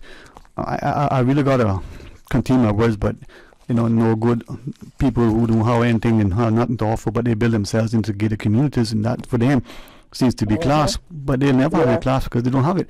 But yet we celebrate them morons. Exactly. But Sterling, I just hope that someone will carry this conversation on. And Yes, I want ma'am. to say one more thing Yes, ma'am. before you go. We talk about garbage left, right, and center Sadly. here in Cayman Islands. But Sterling, we got schools. And if you think for a second that the school compound are not gathering garbage at the end of the day when the garbage bins are there and they got the gentlemen there help keeping the grounds clean. We need to teach our children that needs to put the garbage in the right places and need more garbage bins for these kids to be using. Yes, ma'am. Just pass in a little one, two that is there, Right. and just throw it on the ground and say, "Oh, that's what you're getting paid for. He'll pick it up." Right. But that is not good. No, but to your point though, I agree we need to teach our children, but are we teaching them by example? Are we as adults, parents, teachers, and whoever, are we also throwing our garbage, right, on the place? Now we're going to break to take. You want us to join you after, or are you cool for now? I'm going to call you back. I'm going to step in the Foster's. I'll call you back. Okay, get me a chocolate clear. That's good. All right, we're going to pause. The phone lines are open, You want to take up us on something we said? You want to say something else? Give us a call. If Susan likes your voice, she'll put you through. Stay tuned for Talk Today. Savannah Pharmacy saved my life. Really? Was it the medication they got you? No, not this time. I forgot my wife's birthday.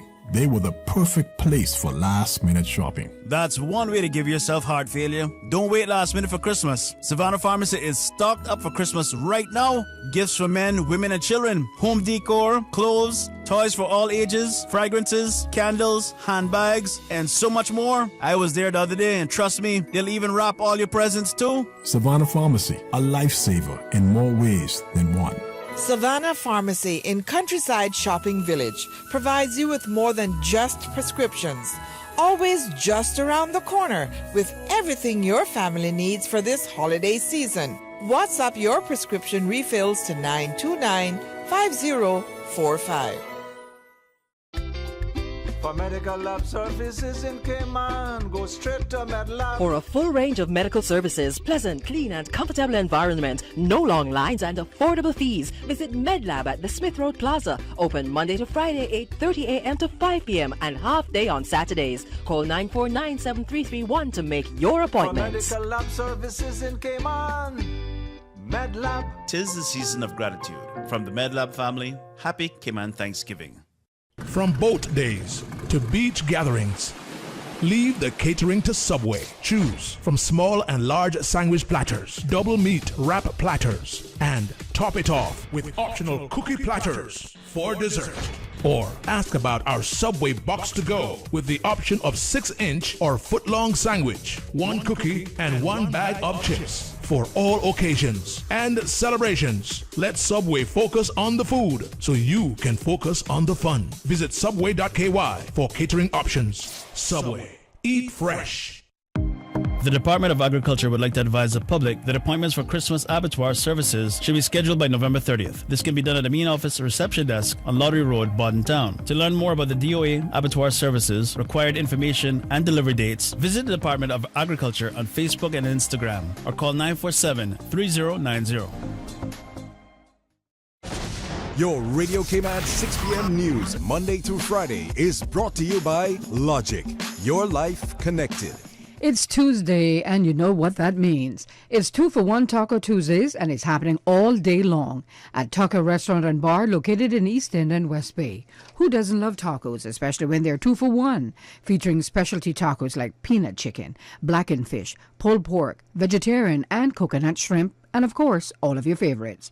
Enjoy 2-for-1 tacos and 2-for-1 margaritas every Tuesday at Tucker Restaurant and Bar, all day long in East End and in West Bay. The public is advised that there will be a temporary maritime restricted zone this Friday, December 2nd, and Saturday, December 3rd, for the Grand Cayman Air Show between the hours of 9 a.m. and 2:30 p.m. No boating or maritime activity is permitted between Heritage Club and the beach just north of the governor's residence on West Bay Road. The area of restricted access is from the water line extending outward to where the water changes to darker blue. Radio Cayman News. Traffic delays were reported to Radio Cayman this morning after a three-car smash on Shamrock Road near Spot. Special meeting of Parliament is scheduled for tomorrow morning to select a new Speaker of the House. I've made a decision with my family. I'm not running the next time. It is disappointing that only 3 of the 13 recommendations have been implemented. Radio Cayman. Your voice, your choice for today's biggest news. Talk to Dick. But I do have some questions. Talk to Dick. Cayman Islands' foremost listeners' participation program. Talk to Dick. Because there are more questions than answers. What the public is saying. Waiting to take your calls right now. Sterling Dwayne Ebanks.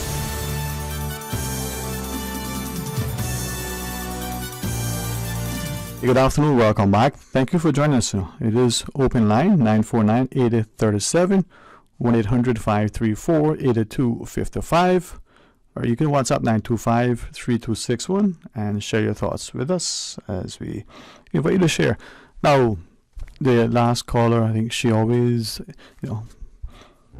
puts us in a space to be pensive, and her perspective is always one that may invite us to comment and to perhaps reflect on what is happening. So share your thoughts. I've tried to encourage a dialogue. Let's go to the phones. Welcome. Good afternoon. Thanks for calling. Hello. Good afternoon. Yeah. Hi. Good afternoon, sir. Dwayne. Good afternoon. How are you today, my friend? Not bad, brother. God bless you. Amen. And to you, man. Thanks, brother. I called yesterday at the tail end of. Yes, sir. Mm-hmm. Yeah.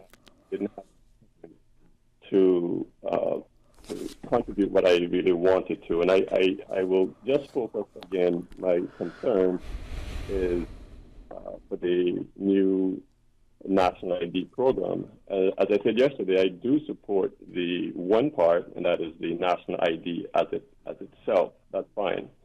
But what I have concerns, and I'm seeing and hearing many others having similar concerns, is the far-reaching of the National Register, and it does not have sufficient support as far as what I and I guess many others view as transparent. I mean, for example, there's a collection database, and I think on your Friday show there was a contribution by Mr. Jackson and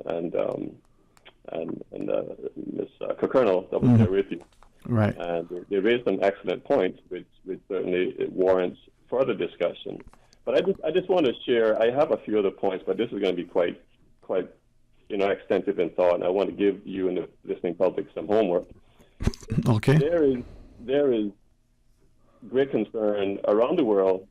Many other countries, when you research, they have concerns about the transparency and the legal aspect of data sharing and data security. Mm-hmm. Well, when you look back, when you dig a little into this national ID, it seems to be a very universal campaign. And if you look up the word, the World Bank ID4D, that is info delta 4 delta, you'll find that the World Bank has a program through United Nations, really, United Nations by way of the World Bank.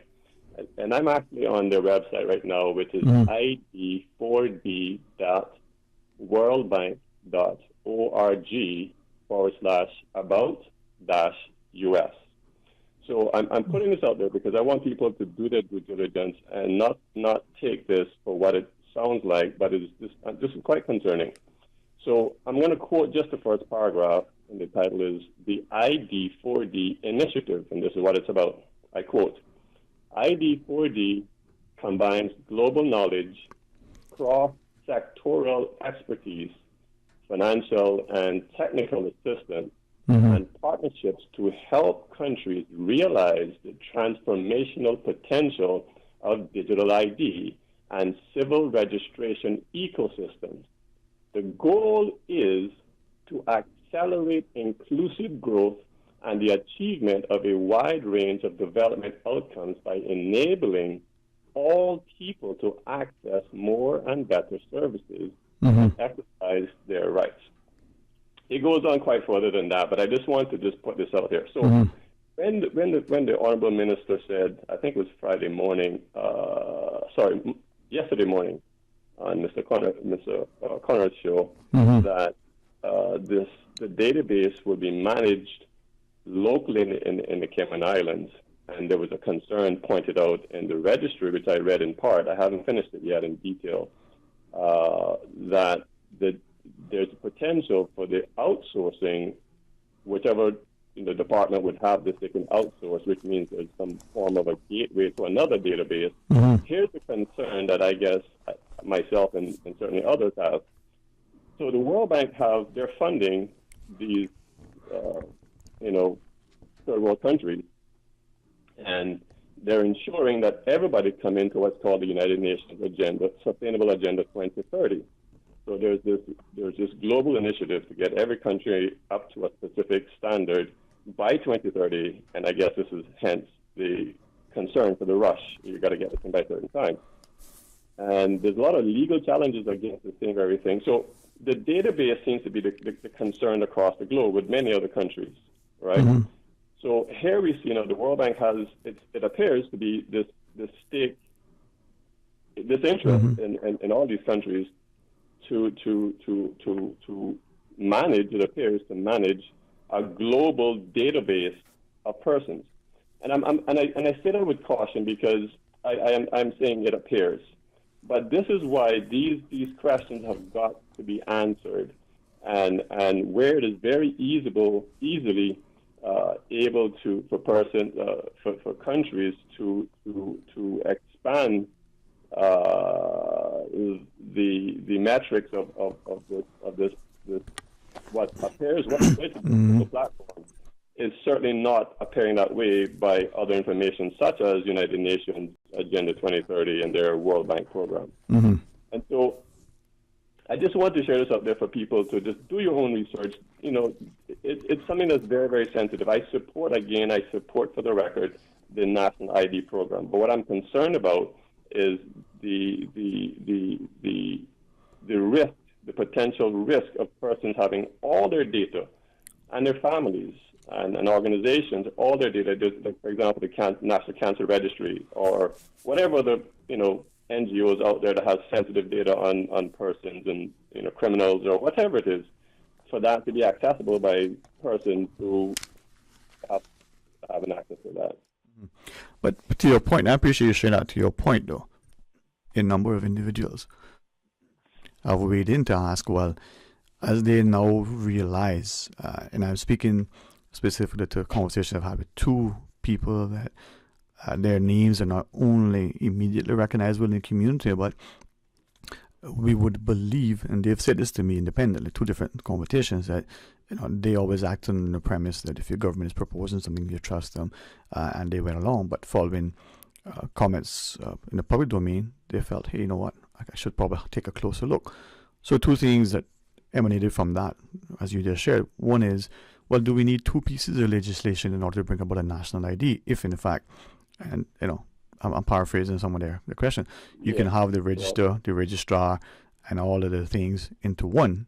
And then secondly, if the other piece of legislation, the register creates the register, which is separate and distinct from the national ID, if that then allows for exchange of information to satisfy cooperation agreements or taxation purposes or the like, why do we need that? Now, your point, I think, dovetails well into what they've also shared, in that if we have so much personal information, from your financial to your medical to everything, and that becomes accessible, whether or not it's managed by another entity in or outside of the jurisdiction, could that potentially preclude you from accessing certain things, as we're already seeing in other jurisdictions, where if you don't subscribe to it, then deliberately or inadvertently, you're locked out of the system? Or if a private sector entity says, hey, you know what, I would need you to provide your national ID. Your passport is no longer acceptable. Your driver's license, your work permit, your voter's card, whatever the national sort of official government ID that you may possess. If you don't have this one piece, we can't provide the service for you. Right. Then what is voluntary now becomes a challenge for you, because how many people are going to forego their convenience or endure the frustration of having to do without something? No man have that discipline, no man have that option. If I may, without prolonging too long. No, sir, go right ahead. So you see, one of the concerns that I see here is that there seems to be a correlation between two things. I mean, there's a number of things, but just for the sake of sticking to my points, the two things is the banks are involved, but there's no sufficient details to say why is this a conversation with the bank. But now, when you do your research and look at the ID for the United Nations program, then it kind of makes sense. There seem to be some financial metrics tied to this biometric system. But if you also look at the greater concern is how you can scale this thing up rapidly, because the legislation is there, what's proposed, I should say, is there that at any time a government wants to advance or to increase any particular type of data, they can, because the legislation would have already been passed without any further consultation with government. So here's my bottom line. We're seeing in countries, and it may seem far-fetched for now, but we're seeing in countries apart, certain countries are using what's called a social credit score system, right? Mm-hmm. And I want us to not scoff at this, but take this very seriously, because the United States is actually doing it, and there's other countries that are doing this. And this is a concern. The only way you can really control the society is if you are able to manage access to the resources, their financial resources. So today it sounds good that we just want to be able to present our national ID to get, a new legal document or register for something. I mean, these things are fine. Mm-hmm. But if we don't see the potential implications tomorrow, because we're so hasty to get this thing for what is perceived to be the single benefit, then we're setting ourselves up for potential human rights abuses, mm-hmm. right? Mm-hmm. And that's my concern. Today it seems simplified enough, but I don't think it's probably right. We have the news break. Do you want to join us after, or are you cool for now? No, I'm good, brother. Thank you very much. I just want everyone to think about this. Please give it some thought. Do your research. That is the ID for the World Bank ID4D program, mm-hmm. and how it's attached to financial metrics, and how this mm-hmm. is very scalable to go into other departments that we're not even thinking just about. Right. So thank you so much, brother. Thank you for sharing. Let's take our news and have some open line when we return. Today's biggest news. Radio Cayman. Your voice, your choice. Local, regional, international. This is Headlines from Radio Cayman's newsroom. Today's biggest news. With your latest headlines, I'm Felicia Rankin-Solins. The Ministry of Youth, Sports, Culture and Heritage will be hosting Cayman Christmas, a celebration of culture and music, Wednesday on December 14th, 5 to 9 p.m. in West Bay Heritage Park. In international news, a small Buddhist temple in Thailand has been left without any monks after they were all dismissed for failing drug tests, local officials have said. 4 monks, including the abbot, tested positive for methamphetamine, an official told news agency AFP. The monks were subsequently sent to a health clinic to undergo drug rehabilitation. The raid comes amid a national campaign to tackle drug trafficking. 3 stowaways have been found sitting on the rudder of a ship after it completed an 11-day voyage from Nigeria, Spanish authorities say. A photo shared by the Coast Guard shows the men sitting on the rudder at the oil tanker's stern, their feet less than a meter away from the water. They were taken to hospital at the tanker's destination in Gran Canaria and treated for moderate dehydration. It's unclear if they spent the entire journey perched on the rudder. These are your headlines. I'm Felicia Rankin-Solins. For the latest in news and information, follow Radio Cayman on social media, Facebook, Instagram, Twitter. Download the Radio Cayman app or log on to our website, radiocayman.gov.ky. They say variety is the spice of life, and that's why at Subway, we're introducing the new boneless hot sub. Say what? The premium sub brings new ingredients like spicy breaded boneless chicken, French's crispy fried onions, and buffalo wing sauce, bringing a zesty and flavorful experience with every bite. Add some of your favorite veggies, cheese, and ranch sauce of your choice of freshly baked bread for the ultimate boneless hot sub. For a little spice in your life, try the new boneless hot sub from Subway. So good and tasty. And make it a meal with a drink and chips or cookies. Subway. Eat fresh. Talk to Dick. But I do have some questions. Talk to Dick. Cayman Islands' foremost listeners' participation program. Talk to Dick. Because there are more questions than answers. What the public is saying. Waiting to take your calls right now. Sterling Dwayne Ebanks.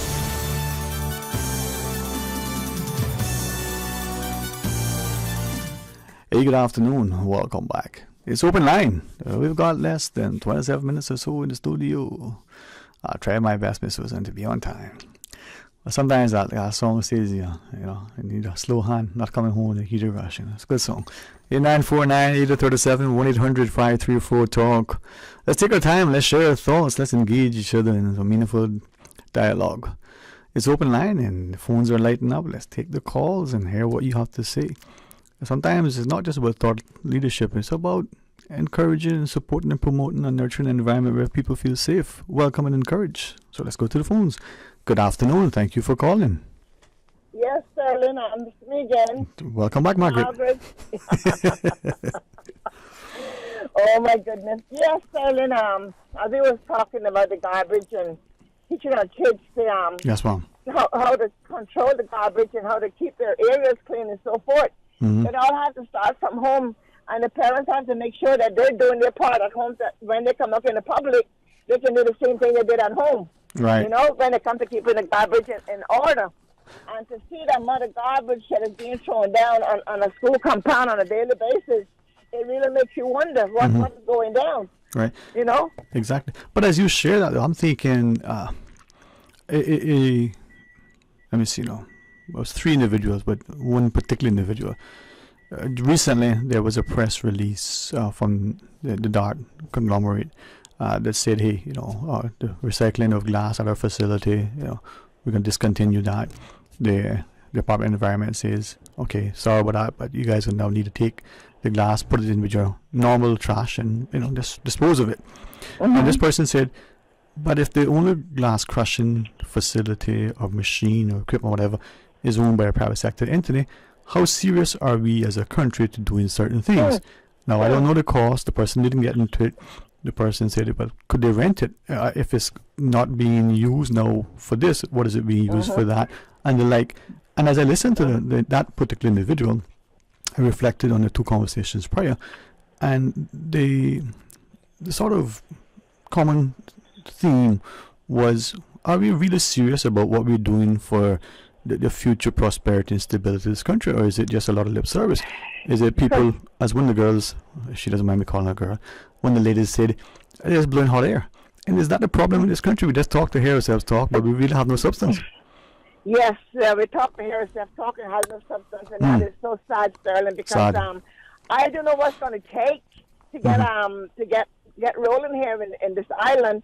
And when I say get rolling, we need to come together. That's our biggest problem. Yes, ma'am. And every nationality that is here, they are together with their community, with their people, and then they want to know where their community comes in the Cayman Island. They want to have their own community, and yet Cayman and don't got none. Well, and then we talk about, we talk and say that, they come in here running our country. But we don't want to make them run our country because we will not get together. We're too biased and we're too jealous and too envious. But is it possibly, but is it also too we become too fearful? I'll give you an example, right? I know this exists in other communities. I commend and to the few gentlemen who are there as well. But the ladies who are the stewards and leaders in the West Bay community, as part of the beautification, sort of project, they used to go every 2 weeks. They've reduced it as we get closer.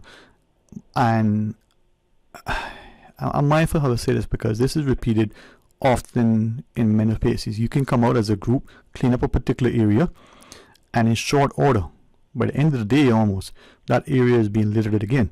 I gave as an example only to show how this thing is so rampant, right? if you take that small stretch of road between the Galleria roundabout and the one that you have to sort of either make the left to go to the school, or you go around the roundabout and go back to the gallery. Yeah. And that was only pointed out to me because the individuals, and there were 4 independently, who said, listen, here is a space that their workers contracted and or employed by the Commander Bay people to keep that space clean. It's beautifully landscaped. That small stretch of road is constantly being maintained and constantly being littered. Now, is it like we've seen in other parts, like your point, is it that we are nasty, as the Honourable Kenneth Bryan has said a couple of times about the way our country is being blighted with litter? Is it that we are spiteful and malicious and want to do it?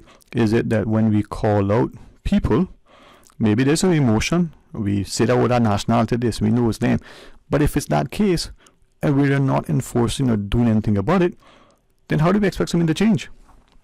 Exactly, and did they just say that there's a law passed now for the garbage to be deposited properly by people's homes and apartments and all that kind of stuff? There's a fine for that. So, you know what I always say?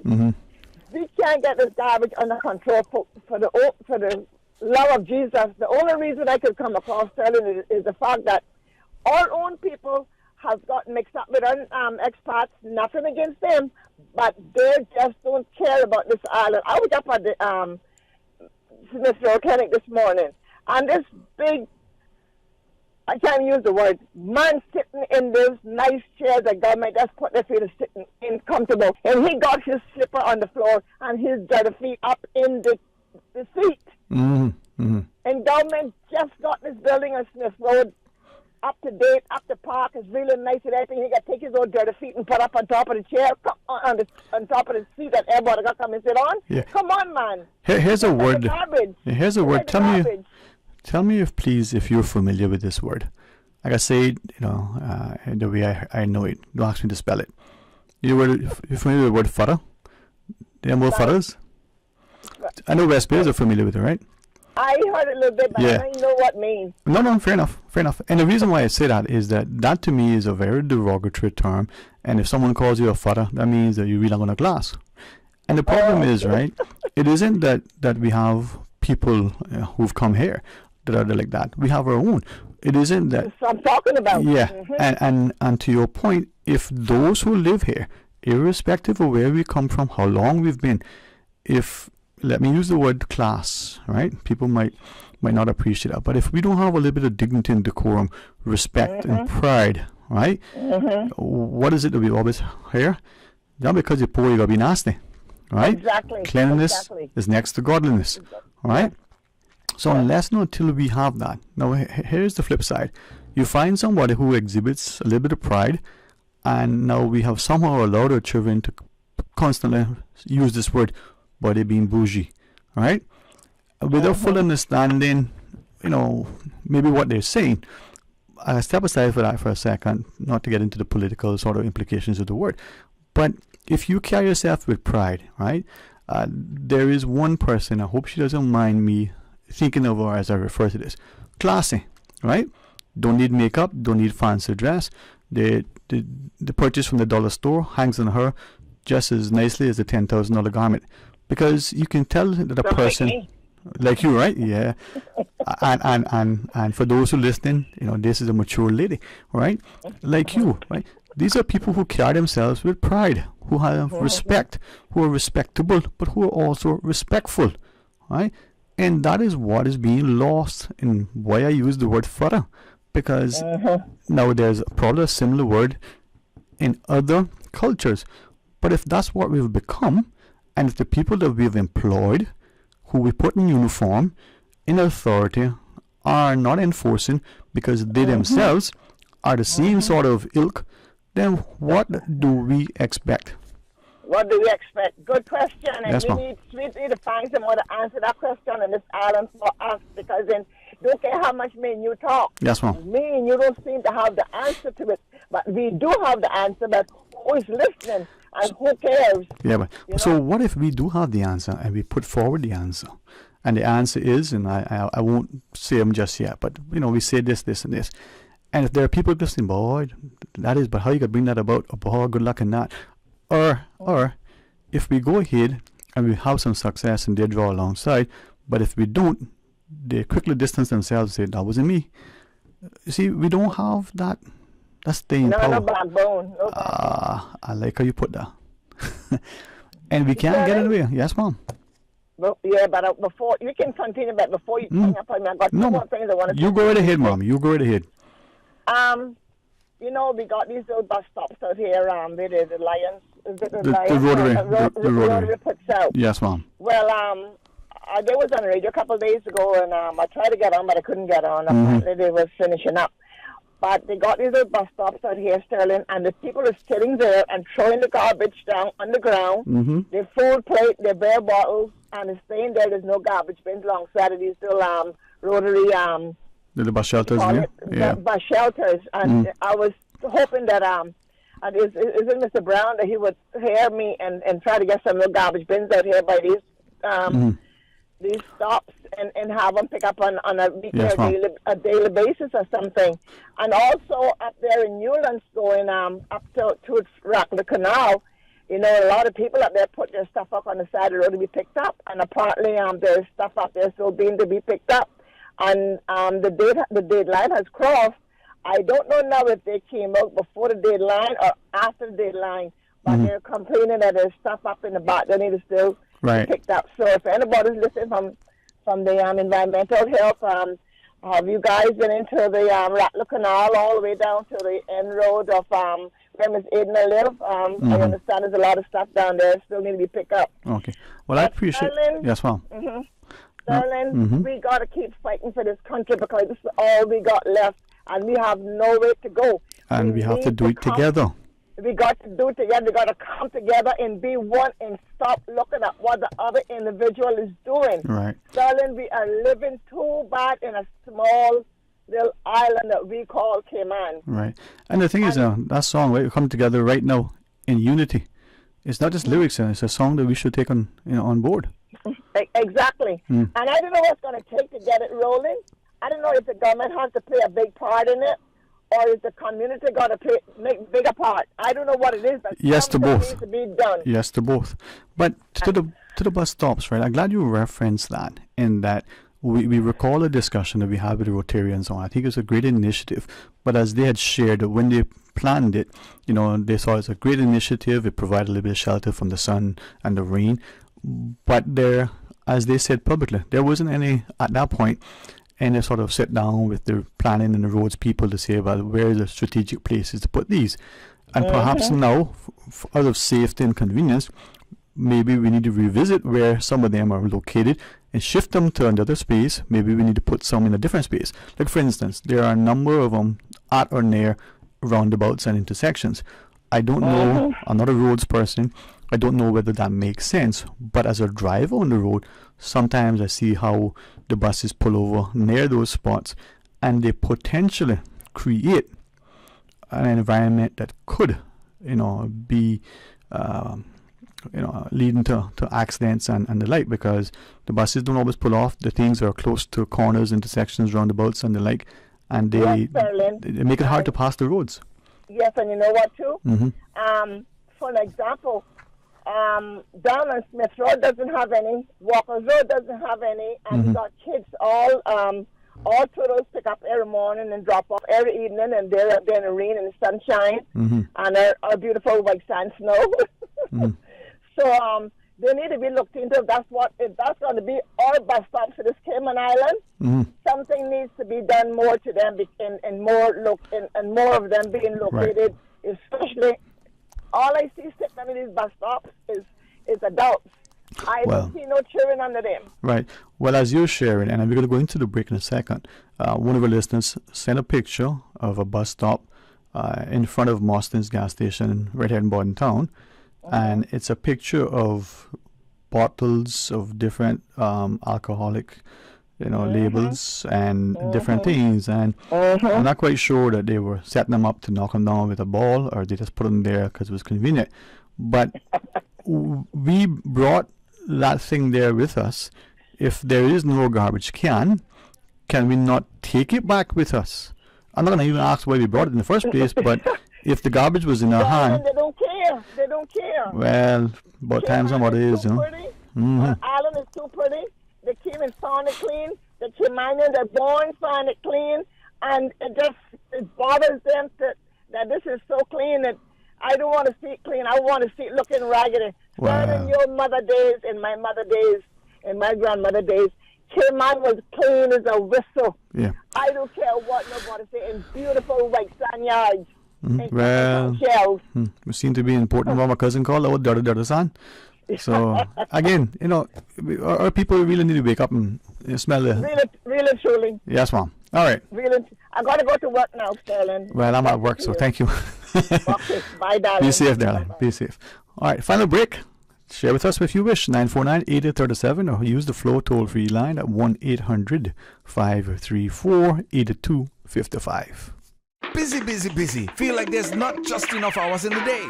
Savannah Pharmacy, service to make your life easier. Now you can WhatsApp your prescription order to 929-5045. And pickup is just around the corner with everything your family needs and convenient opening hours including Sundays and holidays. WhatsApp your prescription order to 929-5045. Savannah Pharmacy, wholesome values with modern conveniences. Water Authority Cayman wishes to advise its valued customers that its offices will close early on Friday the 2nd of December for a staff function. In Grand Cayman, cashiers will close at 11 a.m. and customer service will close at 12 p.m. In the BRAC, the cashiers will close at 12 p.m. Any truck water orders received before the office closure that is not delivered on Friday will be carried over to Saturday the 3rd of December on Monday the 5th of December. Customers in Cayman BRAC are encouraged to plan ahead. The Water Authority appreciates the patience and understanding of its customers and do apologize for any inconvenience this may cause.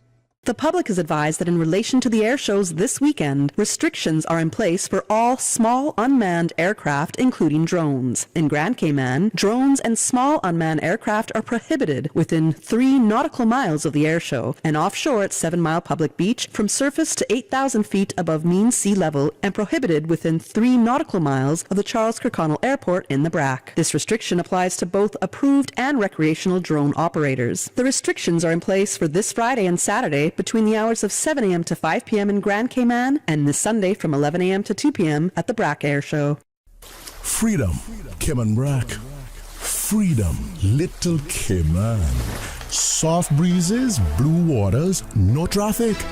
Unwind and rejuvenate your mind, body, and soul. Sister Island Staycations, a taste of freedom. Discover all that our sister islands have to offer.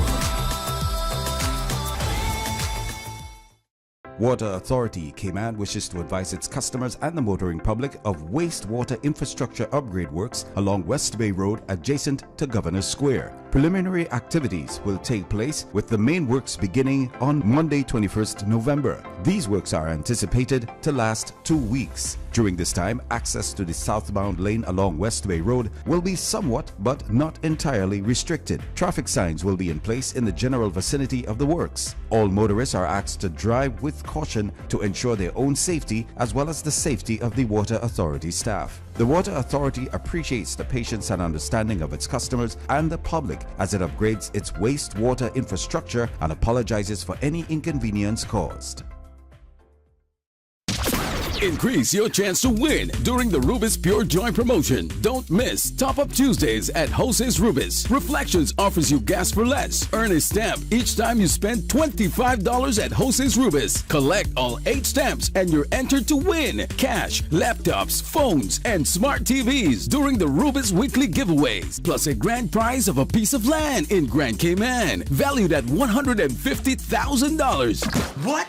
Are you serious? Ensure that you're healthy and fit before you visit with family and friends. Reflections offers 2 lateral flow test kits or 10 stylish black surgical masks for only $10. Purchase Reflections gift certificates for your loved ones and get entered to win a $150,000 piece of land during the Rubis Pure Joy promotion at Jose's Rubis. I've got some beautiful clothes. I know just where they go. Good and cleaner.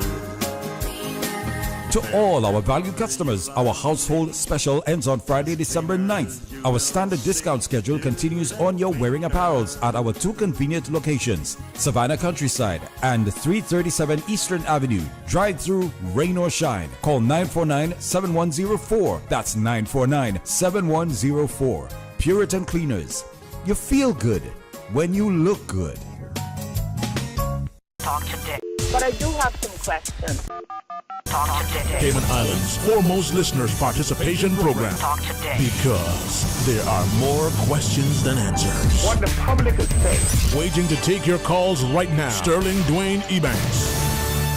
Hey, good afternoon. Welcome back, and thanks for joining us. A few minutes left of today's program as we go straight to the phones. Welcome. Good afternoon.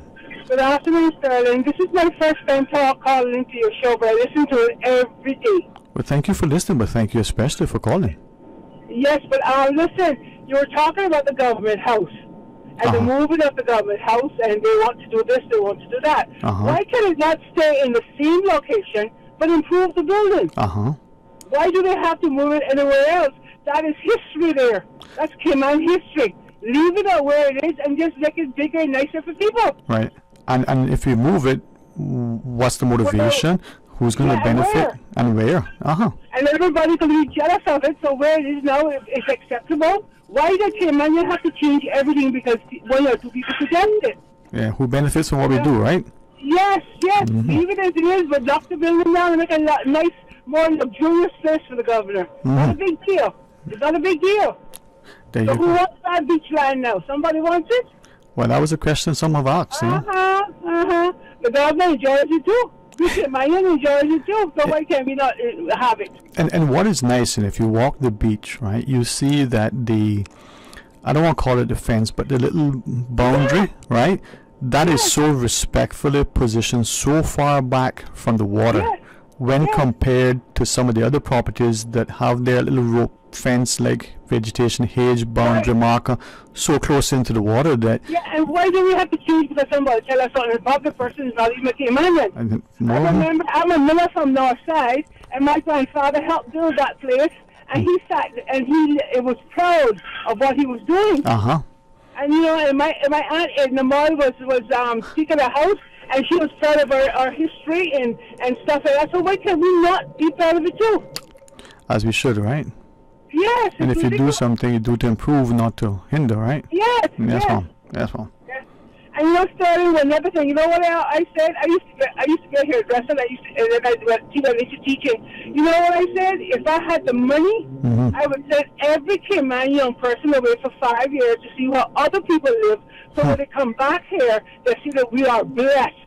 Amen to that. And I've said something similar that all of us as students, even from high school, should be able to do a term or two overseas as university students, and especially as employers and employees. We yes, ma'am. I agree with you. I agree. Let me tell you, I come from North End. I went away for 10 years, and when I came back, I knew what New York, New Jersey was, and I came back. I wanted to do the best I can, and I have prospered because of that. And I would do anything to make 2 pennies to make a living. I don't have to wait for Tom, Dick, or Harry. You understand me? I'm not too proud to do anything. Yeah, you work hard, right? That's right. I work hard. I work 4 jobs if I have to. There you go. My family. You understand me? That's why I saw it in the United States. I don't have to please anybody. I will please myself and my family. Yep. You work hard and you respect and you appreciate. Hey, thank you. Any quick final thoughts you want to use? Pardon me? Anything else finally you want to share with us? No, I just want to tell you I enjoy your show. And I know you and you know me, but I'm going to tell you who I am. Well, you told me enough.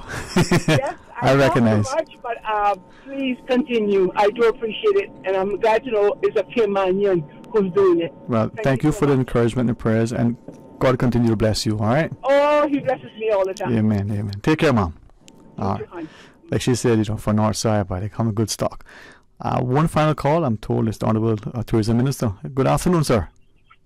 Good afternoon, Dwayne. Sterling, how you doing? Sterling, Dwayne, man. You know Fonzo, man. You can call me either one, but if you transpose my names, I don't know, man. So how are you, sir?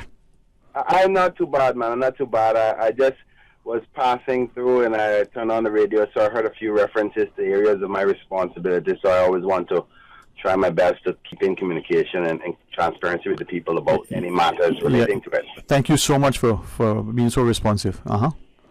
Yeah, so, but firstly, I would love to set up a time to come in on your show, just in case, because I know you have a different audience than the morning show, and they may want to hear from me too in respect All to right. things. Well, is tomorrow okay? 1:30 to 2:30?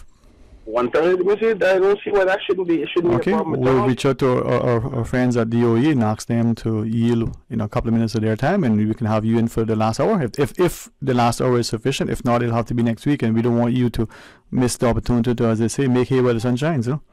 I tell you that. So we can work on that after the show is all over to see if I can get in. But more importantly, I heard about two things. One, the last caller talking about the reason for moving the government house.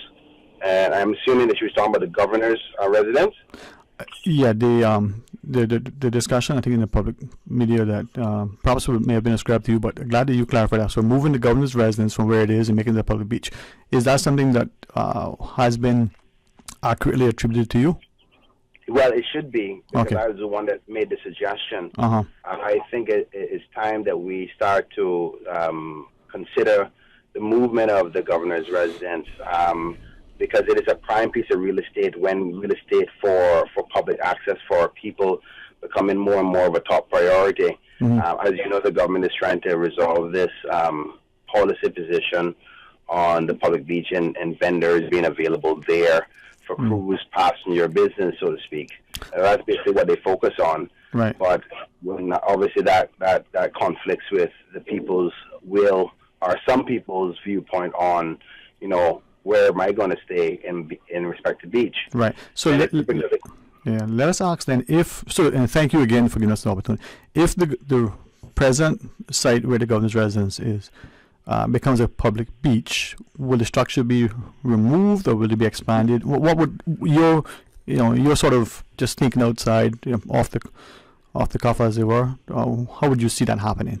I'm glad you asked the question, because you see how easily a perception have grown on its own to say that we were going to remove the building. No such suggestion was made. Matter of fact, it is a historical site and one that I would promote to maintain and stay there. But you can have a cultural element to it where it's still used for public use, whether that is maybe a restaurant or a event location that the people can have access to, where food is offerings. But the fact of the beach access, and we have a beach property right next to it, is also important to say that they can be combined into one. Right. And that way, it's still the use of the people. Right. And as you may acknowledge, many moons ago, I sent you, and I said to you, as a private citizen, hopefully doesn't offend any protocols, but here was a thought I had based on some readings and research. If we ever consider moving, this was a good while back, the residence, we turned the structure into a day center, as I said publicly a few times, and give the governor a purpose-built facility in an appropriate place. You recall that written presentation to you, right? That might have been a while back. It doesn't ring a bell. It was a good while back, I don't dispute that you've done that, but the premise is still the same, which is, yes, replace a purpose-built location for the future governors, because this would not be something that could be done within the time period left for the current governor. Right. No. But we must acknowledge that the assets being the public beach is probably one of the most valuable pieces of asset that we have left. Right. And it should be for the enjoyment of the people of this country, right, not for commercial use, in my humble opinion. Right. So let me ask then, the existing vacant property between the governor's residence and those huge condos to the north, so that piece of beach there, what happens to that in this plan? How do you use that? What happens there? Again, there's no specific plan. Uh-huh. My suggestion was the removal of the governor from living at that residence. That beach will continue to be as it is for the public use. It wouldn't become anything else other than that. Right. It is currently a public beach for the public without any commercial activity at all. Okay. And me as Minister of Tourism, I would continue to maintain that. Matter of fact, I've gotten a bit of hot water already from my position at the public beach, thinking that I am uncomfortable with the commercial activity that's happening there, because I'm also a representative of every Caymanian, but also the Minister for Tourism. and I understand the activity that's happening on the public beach does cater to more so to tourism by way of the commercial behavior. But then I'm conflicted because my people are saying, Kenneth, well, where are we going to go when we want to go to the beach when every cruise passenger is taking it up? Right. So then what we're happens? trying to resolve that as a government right now. Right. And I'm saying that we need to make sure to ensure that we have more public beach accessibility to Caymanians. And hence the reason I'm talking about maybe it's time for us to consider removing the governor from that location so the people have larger space to enjoy by way of amenities and so forth. So the existing public beach, and I say this because I think too many times we make comments publicly but we don't stand behind them. That was called the public beach. The DJCs did it. It was my understanding, the first public beach, and now we want to call it 7 Mile. We rename things too much that we discredit and disparage. So the public beach, where it is now, if and when there's another one, whether in the proposed location that you suggest, what happens to the existing public beach? It's there now, it's deep, it's wide. What is the vision for that? Does that remain as a public beach, accessible? Does it become a commercial end? What happens there, sir? Well, none of that has been decided. I think there's a lot of assumptions going on already in people's minds. I can see it happening in your mind as well. No, I'm sharing with you what is there. Nobody's suggesting anything. We're talking about the governor's beach and the governor moving from his residence. That doesn't mean that there's anything going to change at the current 7 Mile beach, public beach. That's not what it's saying. But if you're asking, does it have something to do with that? Then I would say no. I think the 7 Mile beach will just continue to be a 7 Mile public beach, as well as increasing the capacity of more beach availability to the people. That's what we're trying to do. Not transfer from one location to the other, but have more locations available because our population is growing too. Right. So the existing, we should have secured more beach front for our people over the decades. Yeah, to the point now that we don't have any more available for us. Yeah. So then, just for clarity, the existing public beach would be utilized in a way to ensure that there's greater access and more available space for the public to go to the beach. Then the commercial vendors are there. I mean, there have been, as you know, thankfully there's some element of enforcement relative to proper activity, but just the allegations of the beach chairs and the vendors and almost being so far into the water at some point ago. So would that level of commercial activity and would the use of the public beach be such that people can use it almost in an unfettered access without all of the sort of harassment that some may feel?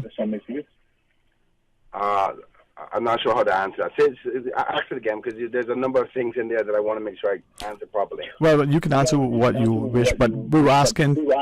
There's some feedback there. Are you able to hear me okay, sir? I can hear you quite fine. Yeah. I'm not sure. Let me. All right. And is that better for you? Yes, sir. I was just wondering, whatever transpires with and whether or not it occurs with the relocating the governor's residence, the existing public beach, I just wanted to clarify that it would remain as a public beach accessible to the public, or would commercial activity continue? What is one emphasis? Yeah. As long as I'm Minister of Tourism, or Minister part of this government, I would never support that being changed to anything else other than access for the people of this country. Matter of fact, it's Crown property, and I don't think you can change it from a perspective of it being vested in the people's. Right, but we've had Crown property that's been sold, from where the old agriculture building used to be in town to the condos. Well, let me expand on that. So there's different types of Crown ownership. So you have properties that are Crown owned that government can sell and divest, and there's properties that are vested in the people's name that cannot be sold. And I'm of the view that the public beach should be of that categorization. If it isn't, it's something for me to investigate and try to get the government to characterize it as that. So I don't think we should ever try to sell it. Yeah. Which properties are vested in the people's name like that? Do you know? I'm not familiar with that one. I thought it was all Crown property. No. There's some that have different categorizations. I don't know off the top of my head. Okay, I don't either, sir. An example. Yeah. But bearing in mind now, there's no policy that has been agreed to in respect to the vending at the public beach right now by this government. The government is currently considering that. So I'm saying that there is commercial activity, one that is not regulated or accepted, that is legal. So what you see is happening there is unfortunately not in accordance with law. That's a simple fact and truth. Everybody knows that. Right. Now the government has to make that decision. Now it is at a crosshairs where some people are of the view, many people in our society think, no, should be no commercial activity there at all. While understandably other people go, well, where are our people who are Caymanians, who are honest, hardworking entrepreneurs who are trying to make a living? So this is a difficult balance that the government has to find a resolution to. And as I said on the program on For the Record, is that this has conspired as a result of other locations not being on the market anymore. We never used to have this problem a long time ago, at least not to this magnitude. You had one or two people popping up on the beach who didn't have permission, but we were kind of turning a blind eye to it because you had other properties like Royal Palms, Coral Beach right next to it, Tiki Beach, Calico Jacks, all servicing the cruise passengers. So people used to drop people off at Royal Palms for $2, at Coral Beach for $2, at Tiki Beach for $2, and so forth. So they were serviced at those beach locations. You could buy a chair and so forth. Now, as a result of the purchase by the Dart Group of the Royal Palms, Coral Beach, as well as the erosion of the beach from those locations, they're no longer attractive to the passenger to go. There's nowhere to sit. There's no beach, and there's no access to beach chairs because the operations are closed. So now, naturally, what has happened since COVID has closed down is a void is being naturally filled. People say, entrepreneurs that came in and says, well, the only one place that the taxi drivers can take them to. Taxi drivers are even working in cahoots, and I wouldn't say cahoots, but working in conjunction with the operators at the public beach to say, bring them down here, and I give you a share of the cut, and we can sell them a chair, we can give them some crafts and so forth. I won't even go into the legal activity that happens there. That's for the police to deal with. But so the void was filled because there was no regulation or agreed principle of how to handle the loss of location and product services to the cruise passengers, and the only available spot on our famous 7 Mile Beach left was the public beach. Right. And now we're here in this situation today where the elected members are understanding that Caymanians will be affected if we were to not allow them to commercialize there, but we have the understanding also of other people going, no, that's not fair. I want to have a beach protected for us so we can go to and enjoy without the hassle of chairs being in the water or alcohol being sold or behavior where people are pulling tourists one way left and right and center or just overcrowding, period. Yes, sir. So this is what we're trying to resolve. Indeed. So, Honourable Minister, then, three things. Given, as you said there, if there's illegal activity, then can we take it then there'll be enforcement by the requisite authorities, whether it's the enforcement arm of DCI and or in conjunction with the police to stop that? Well, I'll tell you this. I've made it quite clear in Cabinet that I expect the Royal Caymans Police Service to be monitoring that location for the illegal activities such as alcohol sales and marijuana, which has been reported to being done there. Now, while the government is trying to resolve the matter of policy for commerce, so when I say commerce, I mean, are you allowed to legally rent a chair? Are you allowed to legally sell food? Or braiding of hair or any of those kind of touristy type activities. The government is trying to resolve that policy agreement because it's crown property, and in order to operate on any government crown property, you have to have a license agreement. Right. So that agreement would be like the government policy says we will allow persons to operate through a application process, and you get a permit to be allowed to be there. You get a license number with it. And then you have to allocate it at a certain location on the property, all of those stuff. Right. So, well, I appreciate that. I know you. And then the second thing is you've intimated that perhaps tomorrow, 1:30 to 2:30, you would be amenable should your schedule allow. Are you able to commit to that now, or are you... Well, I was just saying that maybe after the show you can call me so I can confirm. I would hate to cancel somebody else's meeting. No. Yeah, man, no, I would not want you to do that. So we'll do that right away. But the other thing I did hear, and I'll try to be as quickly as I possibly can, is that, at bus stops where the crowding on the different locations close to the stoplights and so forth. Yes, over time, we never really properly structured a bus stop system. Yes, sir. I'm the minister responsible for public transport, not transportation, public transport. By way of, I have the licensing of the public buses under my responsibility. The roads, DVDL and licensing and those things fall under the Honorable J. Ebanks. But we're working in conjunction trying to resolve this long-term problem, hence the reason the report that's being done by Deloitte right now to give us the best recommendations moving forward for roads and everything else. Right? Yes, now, I agree about the problem that you saw in Bontown where the liquor bottles are at the bus stops. I'm really disappointed in that. We should be better than that as people. But that's not something that is new to any country. You have, people who drink who take the bus too, right? And usually it's no different than somebody leaving a garbage bag of food than bottles. It's still garbage, and that's a different problem than the transport location. It just looks embarrassing because if a kid was there taking the bus home or something and have to be surrounded by all these alcoholic bottles, which the emotion to that is genuine, but it's not something that is that doesn't happen somewhere else.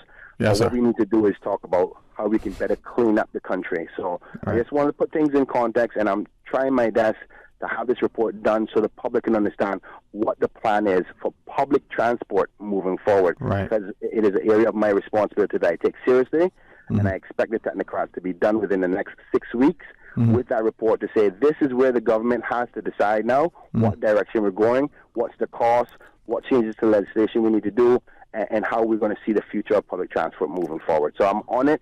I know it's not quick enough because traffic is already here and it's heavy. That's because we're doing so well with tourism, and tourism is back now and the country is open. But we're dealing with a lot of things all at one time. Yes, hopefully, I'll have better answers for the public in the next couple of months. All right. Thank you so much. Talk to me after the show so we can talk about me coming back on again. Well, thank you very much for that, sir. Thank you for listening and calling in. And maybe my final thing, through the Honourable Minister to the requisite personnel. I've had this complete by many, and I've meant to look at it, and from two perspectives. On the cabana, as I think it's called, on the front closest to the parking lot, there's this red light. Three things people have shared. One, it doesn't provide for security. Two, it looks like a red light district. So if you want, just screw out that bulb, put in another bulb. If you're going to light it properly, get rid of the old ugly lit red light thing on the front there facing it. But the Honourable Minister, thank you. To the rest of the callers, thank you equally.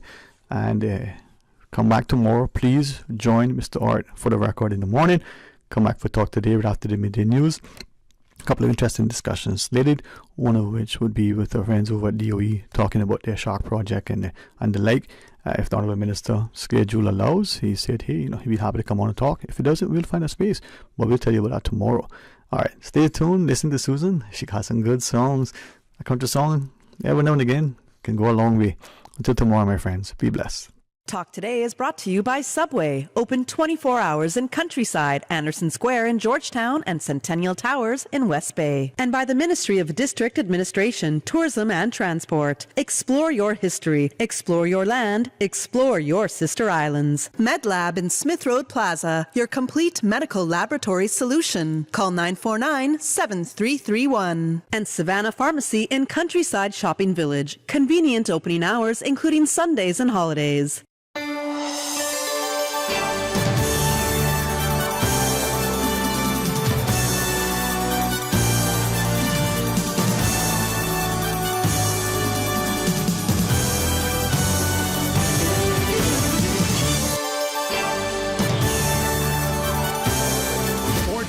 Years. 3 beloved isles. 1 beloved station. Radio Cayman. The voice. The heart. The soul of the Cayman Islands.